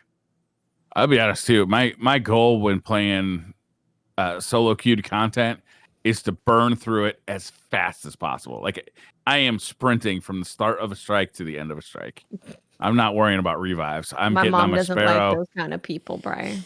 Yeah, Wants to same play thing. I am not in a strike to look at the scenery. I am trying to get the rewards and get my 3 completions done as fast as possible. So in the regular strikes, Vanguard strikes, yeah, I do that. But when it comes to a Nightfall, if I'm solo queuing with the Nightfall, I am taking the time to kill everything, and I expect everyone else to kill everything as well, because if we do get 100K, I'm going to appreciate that if I am going in solo. Yeah. And plus, you want platinum and make sure you get every single champion. You do want platinum. Mm-hmm. But like when the Dreaming City strike comes up, that sometimes I dread, because I still can speed run that thing, but the thing is, I am bypassing everything I could possibly bypass. Yeah, that one I'm definitely leaving, unless I specifically need a bounty that I could get done easily in there. Then I'm like, I'll consider it. Or my question to you guys, to see if you guys know this one, is, what's the strike that everyone backs out, or at least I find everyone backs out on me, and it really pisses me off because I don't like it either, but it says so and so departed. What's so-and-so the Nexus strike? No. Yeah. Or Nessus strike? Which one? The Nessus strike? Yeah. Exodus crash. Exodus crash. Yeah. Everyone backs out of that one. I And back they out of fixed that one. one. Remember, they fixed that one to make it like faster, Yeah. but they didn't fix it enough. When you make a boss constantly disappear and go invisible, and there's like 5 phases of it, I'm sorry, that's not fun. Yeah. No thanks. But then there's also the Sparrow parts of that strike. Sparrow part sucks. You gotta like hit those lit areas up. Yeah, which is the very beginning. So you're like, well, I could leave this garbage beginning right now. Yeah. And I'm fine. Just re-queue, yeah. Yeah, those two I pretty much It's not leave. bad like the first few times you play it, but like on the 100th time when your Sparrow takes 1 bullet to blow up, you're just like, this is annoying. Mm-hmm. Yeah, it's just, Lord Bear says, Iron Painter, but Destiny 1 style rank up to get rewards, better incentive to play, and other characters increase rep gain. You get all that? There was no punctuation in that one long sentence. It blurred together for sure. Yeah. So he's saying he wants a rank up system where you just play it, and then the more you win or lose, you increase your rank to get rewards? I'd be all for that. I'm not into the token system. I wonder, they might end up going to something like that, right? Because they're getting rid of tokens. So that might end up being something that we see as a rank up with Saladin. I'd be happy with that. Wayne says, you've been cursed by the corridors of time and are only allowed to enter the Vault of Glass 1 time. Upon killing Atheon, you'll be booted to orbit and never allowed to enter again. Do you push hard for the fast clear, or do you spend hours upon hours searching for every hidden secret? Hours. Oh, you're definitely going to spend your time in there, right? Why would you rush it if it's your only time? Wait, it's a stipulation that once you complete it, you can never go back. You can never go back. Yeah. Then I never kill Atheon. I always just kill the Templar. Great point. There you go. Great point. You just leave. You bring him down to nothing, and then you're like, get up to Atheon, and then I'm like, all right, I'll see you next week. We got an Atheon checkpoint. That's true. You'd be the most popular guy on Reddit. Hallie didn't trust Lakshmi 2 says, has the crew/guest had any chance to read some of the lore cards concerning the Elixir and their time in the last city. There's some genuine heartwarming interactions. I have not. What's going on in the last city? There's one that was pretty sad and pretty heartwarming. It was about the ramen shop. There was an elixir in the ramen shop, and Amanda Holiday was there having ramen with the elixir, and she said something about and she used a bunch of curse words to describe a person, and then she was like, "A real lovely fella." So then the elixir got a free ramen from the ramen shop and used the curse words to say that they were a nice person, because the elixir was like, "What do all those curse words mean?" And Amanda said that it's, saying someone's nice. So Elixir ended up cursing out the ramen shop person, and I think ended up getting beat up for it, which is unfortunate. But there's a lot of really cool lore about the Elixir. Just it's more interesting to read the lore now because they're experiencing learning English, right? Because they don't speak full English, so they're learning English, and they're learning to interact with humans and guardians and eating our food and all of that. So I want to read more of it. I've seen little things that people have posted on Twitter of, oh, this one was really funny and interesting, but I really need to go back and read through everything because it's heartbreaking, but in some places, but there's a lot of heartwarming stuff as well. Because if you go to You're wearing the spicy ramen shirt right now. I am wearing spicy. That's why I heard. I saw the lore and I was like, spicy ramen shirt. Because you guys know that if I didn't listen to it just yet, but if you go back to where the Scourge of the Past boss room area was, you could fly in there and then you can go over to where you spawn in, and if you press scan, the Fallen start talking to you and like telling you backstories. Yeah, and stuff. I didn't listen to it yet, but I got to listen to it. You should. It's you get to learn about Ado, and she's amazing. Oh, okay. Blink148 says, I really do hate to say it, but I feel the news about the potential silver bundle from completing VoG might impact people's feelings on VoG more than I'd expect. In each of your personal opinions, will the criticism be worse when we get VoG or better once people raid? I don't understand the last part. I think... Will there be backlash once people see it in game? There's always backlash. If Bungie blows their nose wrong, there's backlash. You know what I'm saying? Like, well, they use the overhand method. It doesn't make any fucking sense, Mesa. I got a really bad joke for that, but I'm not gonna say it. How do you feel about the silver bundle, Sean? I don't know. I didn't really look into it. Was it like certain shaders are there? So once you've completed Vault of Glass, they're going to offer a Eververse bundle that you can purchase. Okay. For and what's commemorating there's shaders and an emote, I think. Yeah, 2 shaders and emote. Yeah. I'll probably look. Activision is about to get a lot of money from me once I hop back on Warzone for the Rambo skin and the John McClane skins and this and that. And they got me last season with Warzone for the reactive camo skins, where every time you get a kill, your gun starts glowing and swirling and stuff. If Bungie did that, throwing money at the screen. So I'll tell you, in response to what you just said, though, Mesa, there's a huge difference between Warzone and Destiny, in that one is a looter shooter and one is not. True. And it's so fucking difficult to separate loot between what you can earn in the game and what you can purchase with money in a looter shooter, because everything that you put in the store, everybody's always gonna be like, that, well, this is a looter shooter, I should be able to earn it, I should be able to shoot the loot. Could have been a drop. That's the problem. That's the biggest problem with having a looter shooter that has a in-game store in it. It's like you can never separate that. It's such a catch-22, because when I see the comments on either Twitter or my comment section where they say they're being greedy and they don't need it, my response, I don't write it back, but I'm like, how the fuck do you know whether they need it or not? Do you run a business? I don't. Do you know how much it costs to make a cutscene? I don't. Do you know how much it costs to make a weapon and a sound and this and that, or to make a season, or to pay a salary? I don't. You know what I mean? Shader, but that then shaders all the gear, you know? But I do know that they need to make money, and I do know that all those companies, to keep the lights on and to produce more content, need to make money and this and that. So, of course, they're gonna put cool things in the store. You know what I mean? Mm-hmm. Look, if they throw in the Vault of Glass ornaments, because the Age of Triumph ornaments, you had to earn them in the game, right? Mm-hmm. But if they put them in the store, I'd probably buy them. You know. It just is what it is. So the bundle, there's 2 shaders and an emote in the bundle. There's also shader, I think it's Shadow White actually, that you can get in the raid, earn in the raid.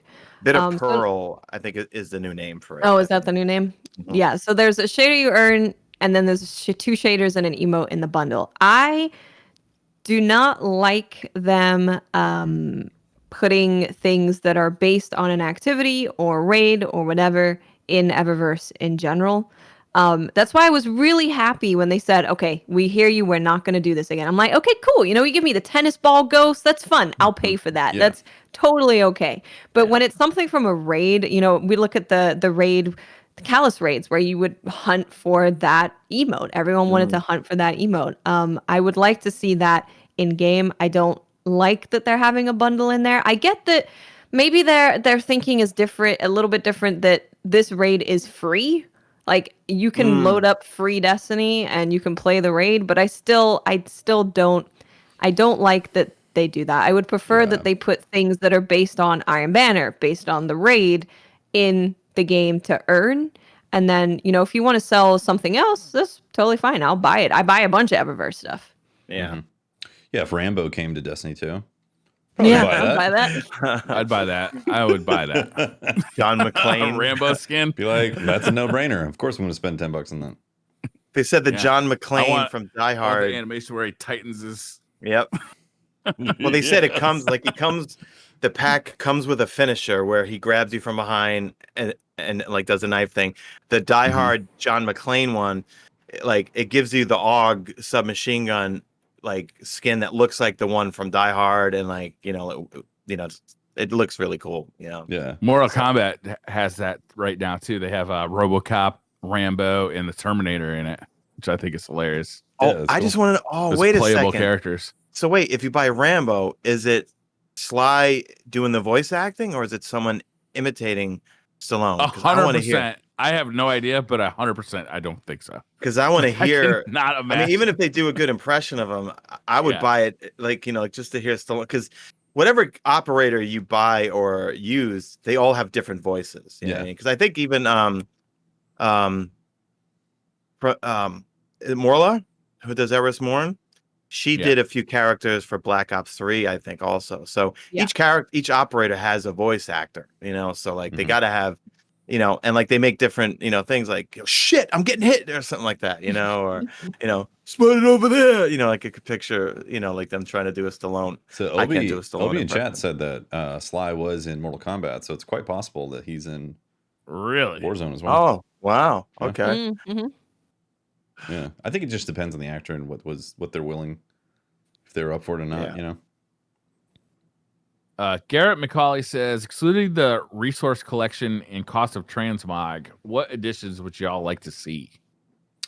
Man, the vault space situation is definitely going to become problematic really fast, especially with this season. This season's got a lot of great loot that you want to keep, and I know I have some sunsetted stuff I could get rid of, but still, I like to keep my old relics, that were really cool. So I feel like vault space is going to need to get a bump here pretty soon. I clean out my vault. I want to be able to favor shaders for transmog. That's what I want to be. That would be nice. Yeah, favorite system. Oh, and add a way to cycle through different light sources in transmog as well, so I can see it in bright daylight and nighttime and this thing and that. Because the light in the standard transmog menu kind of doesn't show you very well what the colors look like. So I would love to have rotating light favoriting shaders. That's what I want. I would like to see a new weapon type, like submachine guns, automatic rifles, scout rifles, like a brand new one of those.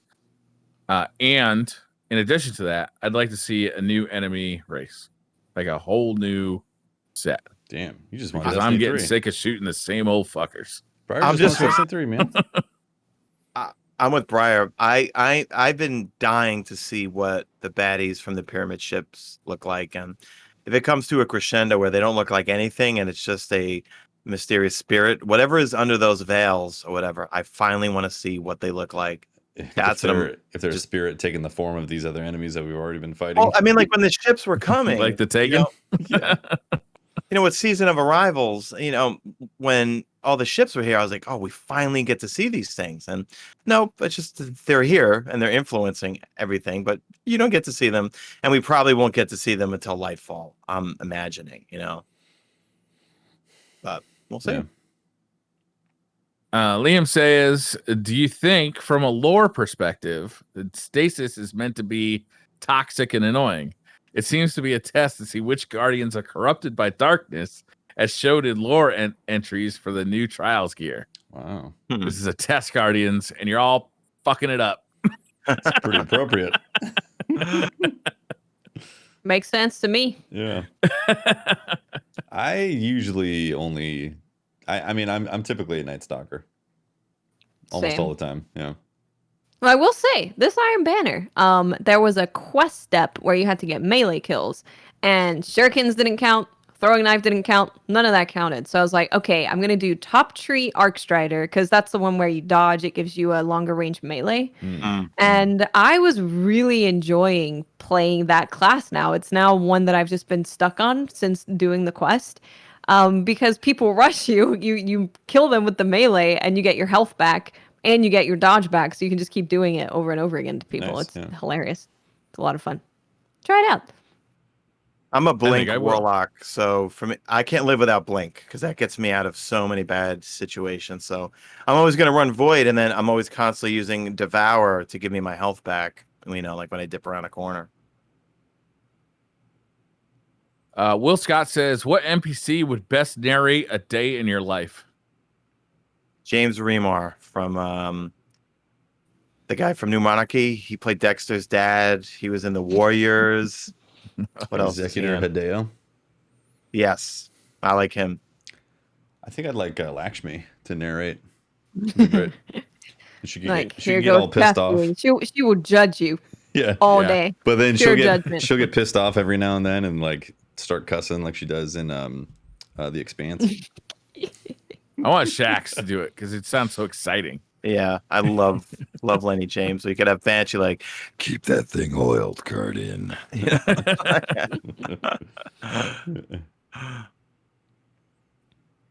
Taiki says, hey guys, did you ever play Bug Snacks until the end and realize it's actually a fucked up horror story?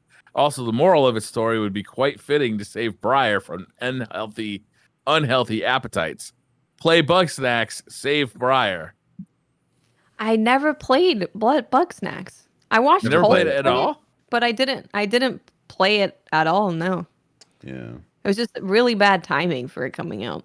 I played it and I couldn't stand it, but I had heard the ending was super messed up, so I watched YouTube videos of the ending, and it was satisfactorily messed up, and I really liked it. I wish I liked the game more because I really like the ending so much. Wow. But yeah, the game, I did not find the game to be fun at all. I might have to Google that. Yeah, right. Dayman says, what Destiny character would you take on a date? I'm going Ado. She's my new favorite character in all of Destiny ever. I love her. Yeah, date. I'll go with Callus. Are there fallen ladies? I think those 4 arms could come in handy. Oh shit! That's Ado right there. She's Ado, smart. She's a scribe. Mithrax's I probably daughter. got arms. I'd probably go Yeah. with Petravenge. Petravenge is a badass. Yeah, she is pretty good. Cool. You know what? I changed my answer. Riven. Oh god. That's gonna be a hell of a relationship. It's a date. Get to know each other, you know? Insane 8511 says, what's the weirdest thing that you've ever seen in a house? The weirdest things. I don't go to many houses.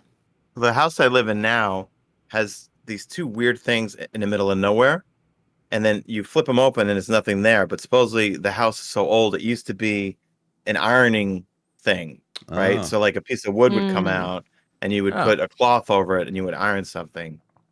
So that, yeah, I was like, wait, what is this thing? That's weird. In our old Hollywood apartment, we had there was the ice chest leftovers. You know, like it was a hotel before, so there's 2 doors. You got the main entrance and then the staff entrance, and then they had the ice chest that they used before that was there. That's in the, you know, like obviously it's not a ice chest now. It's like a storage thing, but I always thought that was kind of weird the way that was set up.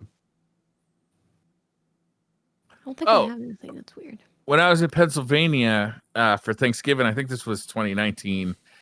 We went to friends of my father's, and they were showing that their house had a dungeon. It was really just a really deep root cellar in like an old Pennsylvania farmhouse, but it was like 30 feet underground. Like it was deep. Oh my God. It felt like a dungeon. Wow. Nice. That was cool. That was weird.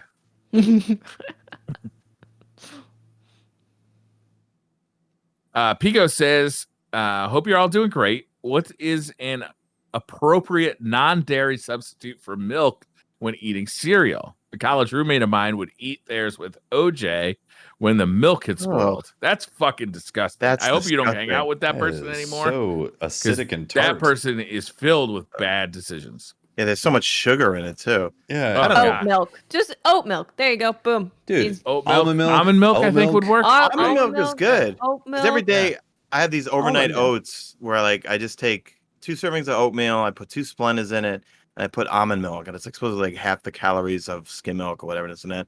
And it comes in flavors too. And you know, it tastes pretty good. Yeah. Almond milk is delicious. Yeah, if you're Maybe into easy coffee too. if you're into lattes, oat milk lattes are delicious. Mm-hmm. Yeah. Nice. They got the right thickness. Yeah, that's not a milk hard replacement. question to answer, but fucking going to OJ is like taking. Yeah, don't. If you don't, if your only option is OJ, maybe eat something besides cereal. Maybe. Yeah. Pass on the cereal. Yeah, maybe just have a glass of OJ, you fucking monster. You just use water. Yeah. Dry cereal. Yeah. Zachary Richens says, "Hey everyone, what's your favorite black and white movie? Mine is Young Frankenstein. Favorite black and white movie." One of the responses to that tweet gave me my answer because I was deadlocked. I'm like, I don't know any. And then he posted a GIF of it, and it was Clerks. And I'm like, Clerks that's is a right. You know what? classic. I love Kevin Smith's early movies. You know what I mean? Like Yeah. Clerks, Mallrats, Chasing Amy. His older, like the Jay and Silent Bob stuff, not really into, but I forgot this one movie he did. It was really serious. I forgot the name of it.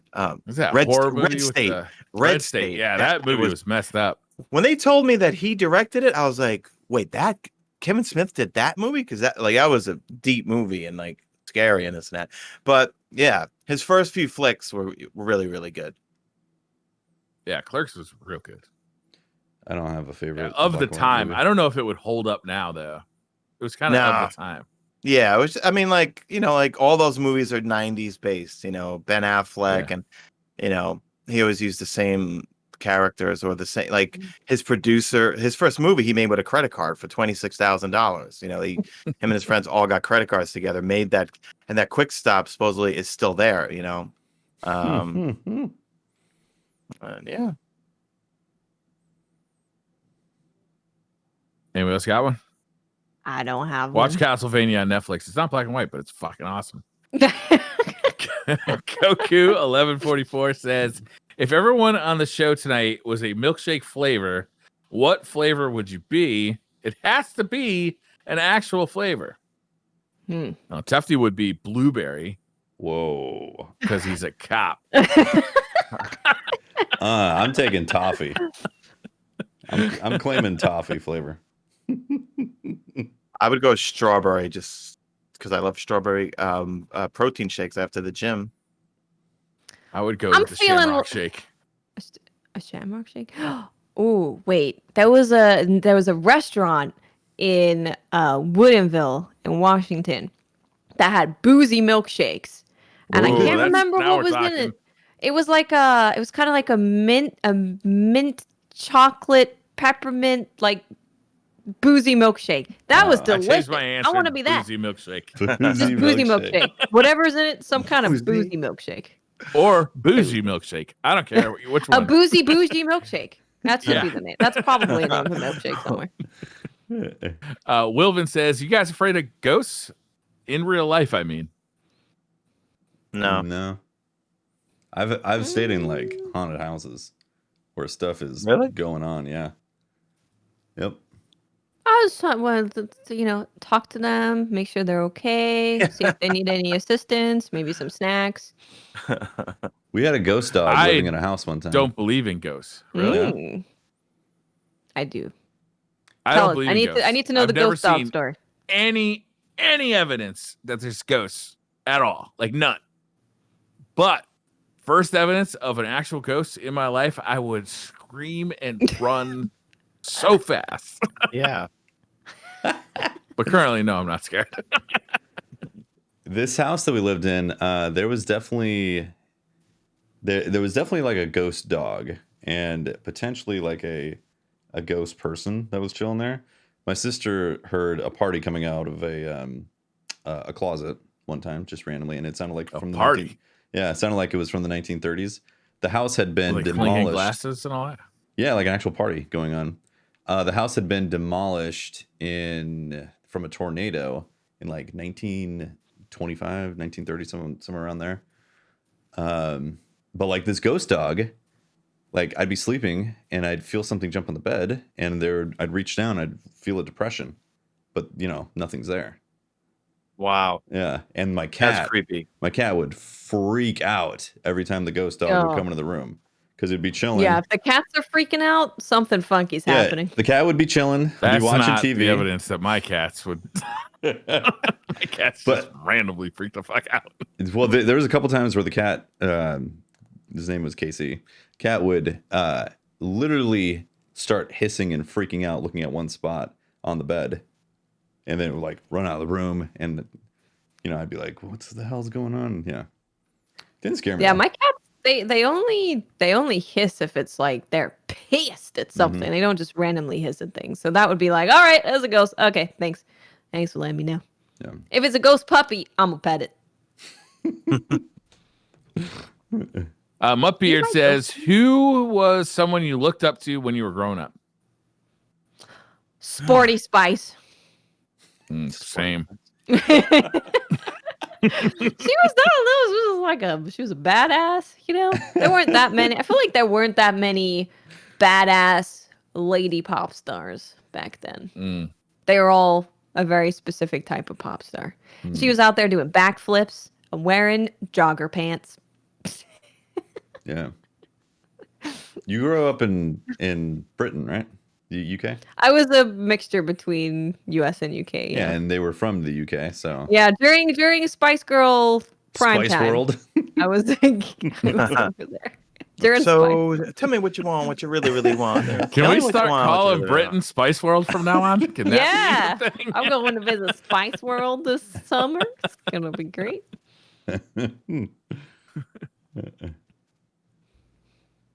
I can't think of anybody. Maybe Arnold Schwarzenegger. He was kind of cool when I was a kid. He was like the presidential, Yeah. like fitness guy, whatever. Mm-hmm. And he seemed to have his shit together. I mean, can the answer be someone that you know, or like does it have to be? Sure. I would say Unless- my dad, just because my dad had a real brutal life growing up and in the military and his whole career and stuff like that. And told me a lot of things. You know what I mean? I think that's why nothing offends me. Everything in life, just in general, just rolls off. Like no one can ever piss me off, or pretty much I've made myself even keel on everything, mainly through him, because if I even compare what I have in my life compared to what he grew up through, like him, his twin sister living in the same sleeping in the same bedroom in Jackson Heights, Queens, with no money, with an alcoholic father. They had nothing, like growing up, and he had a pretty rough life, but he's a pessimist, but he taught me to be an optimist. I always try to look at the glass half full rather than empty, because it's so easy for us to have pity on ourselves and to say, oh, this sucks, or I don't want to do this, or I always like to use the quote Joe Rogan always says is conquer your inner bitch. You know, like there's sometimes where I'm like, I just don't want to go to the gym right now. And I just say to myself, Sean, stop being a little bitch. Just get in the car, get to the gym, or go running outside. Just do something. You will feel better afterwards. And sure enough, True. I feel better afterwards, you know? Mhm. So that's my little Do you tip. always feel better after you work out than if you hadn't worked out? Yeah. Right? Yeah. Like, Yeah, like, you feel if I- You feel better. so accomplished. You go work out and you're done. Yeah. You're like, man, look Well, at me. That I was mean, great. because I started running, you know, because I quit, you know, because like you guys see me sucking on these things. I quit smoking 2.5 years ago. And my breathing went through the roof, and I do Muay Thai, like kickboxing. And ever since I quit, my lung capacity just went to the roof. So then I started, I met someone last summer who then got me into running, and I started running, and it just, because when I first started, I could barely make it like, you know, half a block. And now I ran my first like 5K last September, you know, Nice. and Nice. when I was a smoker, it was just, you know, like horrible. So I actually lost 10 pounds the year I quit, whereas most people gain weight after they quit. Right. But if Yeah. you replace it with exercise, you will see the difference in your breathing, your lung, you know, like capacity and stuff. But I still am addicted to sucking on these stupid nicotine Nicorette lozenges, which I know are not good for you, but I'll wean myself one thing at a time, you know? Yeah, definitely. I lost my place. Hugo Rune says, nearly forgot this week. Okay. If you could resurrect a woolly mammoth, what would you knit with its wool? I would knit Watts a beard. It's a good choice. It's nice. Oh, I'm yeah, not Watts gonna and I are knit the only ones anything. on the I'm gonna put the woolly mammoth in my room, and now that's my bed. Cozy, cuddly. What are you gonna do warm. about the feces? I mean, for resurrecting woolly mammoths, I assume this was magic. So So it Good doesn't. point. It doesn't poop or pee. Doesn't No. need food. Wait, is the question it's dead and we get to No, do it? resurrected. We get to resurrect. Apparently, and then what do we do? apparently with it? you're gonna like harvest the fur off of it like a sheep. Apparently, I would just make a blanket out of it or a comforter. Ooh, I'm dreadlocks. snuggling. Dreadlock wig. I'm snuggling the woolly mammoth. the question can't is, stop will me. the woolly mammoth fur provide any benefit over regular sheep? You know, wool Yeah. for knitting. It'll be rare. Sell it on eBay. Ah, Gonna make Etsy Watts store. a dope beard. Ah. The only Etsy store to sell woolly mammoth fur. Yeah. Mohegan 9 says, what's the scariest thing that you've ever woken up to at night? My own brain normally is the scariest thing. You know, you wake up from an awful nightmare and you're like, when it's really bad, and you're like, can't sleep. Great, lovely. Now I'm terrified. I'm just gonna sit here and cry until it's light. I think that's the correct answer, Watts. I woke up one night to a nightmare that I was being like constricted by like an anaconda or like ghost? some kind of Oh. enormous What was python. a ghost? And I woke up screaming bloody murder. And I broke up with my girlfriend the next day. I took that one as a sign. Huh. I don't think I've ever For been me- woken up and freaked out. I think like what will freak me out is if I start thinking about spiders and then I start thinking about a spider in the bed. Because like the worst thing is Oh yeah. the lights are off Get, and like, a you're thinking little under the tickle. covers. Yeah. You're like, oh, I guess I got to turn the lights on and check underneath the covers, you know? Did you ever That's find when one? I go sleep on No. the couch until the spider is What gone. about a spider is nooked into the cracks of the couch? Hmm? Then I'm gonna go sleep in the Or what if it office hitched a ride on with the you floor. to the couch? Yeah, what if it was chilling on your shoulder or your hair, you know, while you're going? Whew, crafty freaking spider. Nightmares won't freak. I mean, like they'll freak me out, but they won't startle me. What really startles me is like you ever sometimes you'll be dead asleep and then all of a sudden a thunderstorm rolls in and it's like right in your area and that huge out of nowhere loud crack of thunder that like rattles the house, whatever. That will just scare the living shit out of me, and I'll just like lunge out of bed, like, and then my poor dog, you know, I hear him in the living room because he'll just start, you know, like shaking, you know, violently, like when he hears thunder and stuff like that. Mm. He's crying by the door and this and that. So I'd say thunder for me. Oh, there's only 2 questions left. Duo All right. Shade says, "Dear DCP crew." Okay, this is multiple questions, rapid fire. Here they go. Okay. Tile floor or linoleum?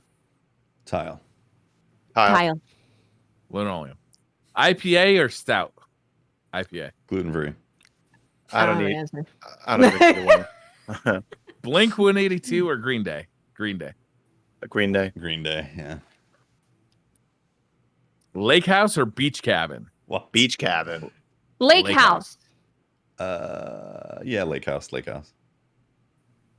Dick's Burgers or In-N-Out? Dick's. Dick's. I haven't had either one. It's Dick's. called Dick's, Mesa Sean.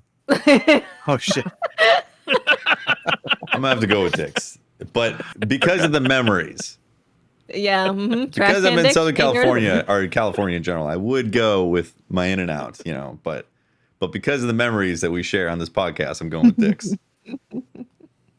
Last one is time travel via hot tub or via DeLorean? Hot tub. If I can go DeLorean. via hot tub, I can make the big bucks on Twitch. So Twitch. And Oh, you can- imagine you can- I'm a time traveling hot tub streamer. You can't beat me. It's impossible. Is that True. really a thing? Yeah, Yes. Oh, yeah. Yeah, it's Is a it thing. really a thing? Okay. yeah. Oh, yes. Big money. I don't too. follow all that stuff. Okay. Oh yes. Imagine you're Oh. watching the stream, all of a sudden we're in, the Ice Age. There's a woolly mammoth. I'm in the hot tub. Oh my Oh, god. And next thing you That was know, a great you're show. getting the fur and knitting a beard. Exactly. And then Tefty shows up in his DeLorean. I chose the hot tub, man. Mason's in the passenger seat playing I guitar. turned to with the, I James turned to Hetfield. my Yeah, right. there you Tess go. was in a hot tub in the Ice Age too. Perfect. Tessy, what are you doing here? Last question of the night. Dreadnought says, the most intelligent and smartest person in the world is pointing a gun at your head. You have to ask him/her a question that you think they can't answer. Otherwise, you'll be killed. What question would you ask? He's asking like a personal question, no? Like, how old was I when I pooped my pants? Huh? What's the best Answer way to that? open a doorknob during a pandemic? What? Riddle me that. What? Smartest man in the world. What fuel-based solution do you use to make the hot tub time machine active and running? And then if they answer the question and it's right, then you have time traveling hot tubs. You just got to take one for the Hot team. back. good Hop point. back. Or Just time travel back, redo the question. Yeah.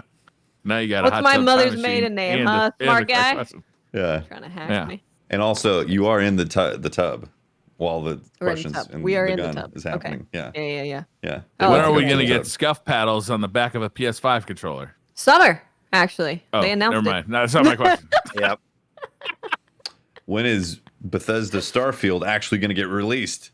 Oh, nailed it. I think I- they dated well- that too. No, they This didn't. is I want to ask 2022. them what would they do to fix the final season of Game of Thrones, and then if they tell me a really awesome story, then whatever, sure, fine, it was great, had a good time. You're like, all right, well, that was worth it. But he'll tell me the story, and I'll go, that's trash. Sorry, not good enough. Yeah. I would ask him, how did Dexter survive the end of the final season and make it out alive or something like that? I don't know. You guys looking forward to the next season? No. Yeah, You guys get into Dexter? I That's loved Dexter. I did. one of the I best like shows. Dexter a lot. I ever. freaking loved Dexter. The writers on that I show? loved Dexter. If they said there's a new season of Game of Thrones, I'd also say no. I'm not excited about it because the last thing you showed me was utter fucking trash. Really? Well, I think that's the episode. That's DCP. Sorry, my bad. That's what we think about Iron Banner. Yeah. I think hot tubs in Iron Banner are great. Hot tubs are pretty useful for Keep the time sweat traveling away. in Iron Banner. Playing Iron Banner while You'll being be in a extra hot tub. sweaty because you're in the hot tub. Yeah. So maybe you'll do better in Iron You're Banner. pre-sweated. Maybe. Well, that's the episode. Thank you very much for watching. We appreciate all the support. Sean, where can people find you doing your They thing? can find me on YouTube, Mesa Sean, and that's where I upload videos, shorts, and also stream every Tuesday. And also I stream on Fridays when Zura comes, and then I just shorten it down to a quick video right after you could trim streams. I'll be streaming the Vault of Glass tomorrow and probably most of the weekends and probably raids. And then you can find me on Twitter, Mesa Sean, and then Instagram, Mesa_Sean. And you guys tonight convinced me I need to get a TikTok now, I think. Oh, nice. So, yeah. Awesome. Thanks, but guys, thanks for having me on. I always have. Thanks for being on. Thanks for coming on, Thanks for coming on. It's always so fun. You know, I'm a little disappointed we didn't get into any Mesa beef. You know, what's the beef? You know, yeah, no, well, Fran was the one that pulled that out of me that one time. So no beef, just guitar talks and all that. Yeah, I'm always curious, man, what the beef on the street is. You know, what's happening? No, we're all old now, man. It's all just stuff from our teen years and all that sort of stuff. So, speaking of beef, Briar, where can people find you? You can find me on Twitter at @TheBriarRabbit. Look for me over there. You can find him shined up on a barbecue. You know, I was gonna make a joke about the smoothie being briar flavored for you, and then I stayed away from it. But now here I am at the end of the show, throwing it out there. So I didn't stay away from it. Me. Hi. I'm Watts. Find me on Twitter, Twitch, and YouTube. Just look for Miss 5000 Watts. Coming up, we have Biomutant. We got Scarlet Nexus. We got Monster Hunter Update. And a lot of Destiny. It's going to be good. When's Biomutant come out? May 25th. Pretty quick. Oh, that's next 5 week. days. I'm excited. That is exciting. I'm very excited. I am Tefty Teft. You can talk to me at Teft on Twitter, and I will be streaming Vault of Dad Ass on Saturday with you guys, and I'm excited to play that. So that's the show. Thank you very much to our Patreon members for supporting the podcast here at DCP, and shout out to our Twitch subs. Thank you very much, guys. We'll see you next week for another episode. Thanks, everybody. Take care, everybody. Thanks again. All right. Bye, guys. Bye.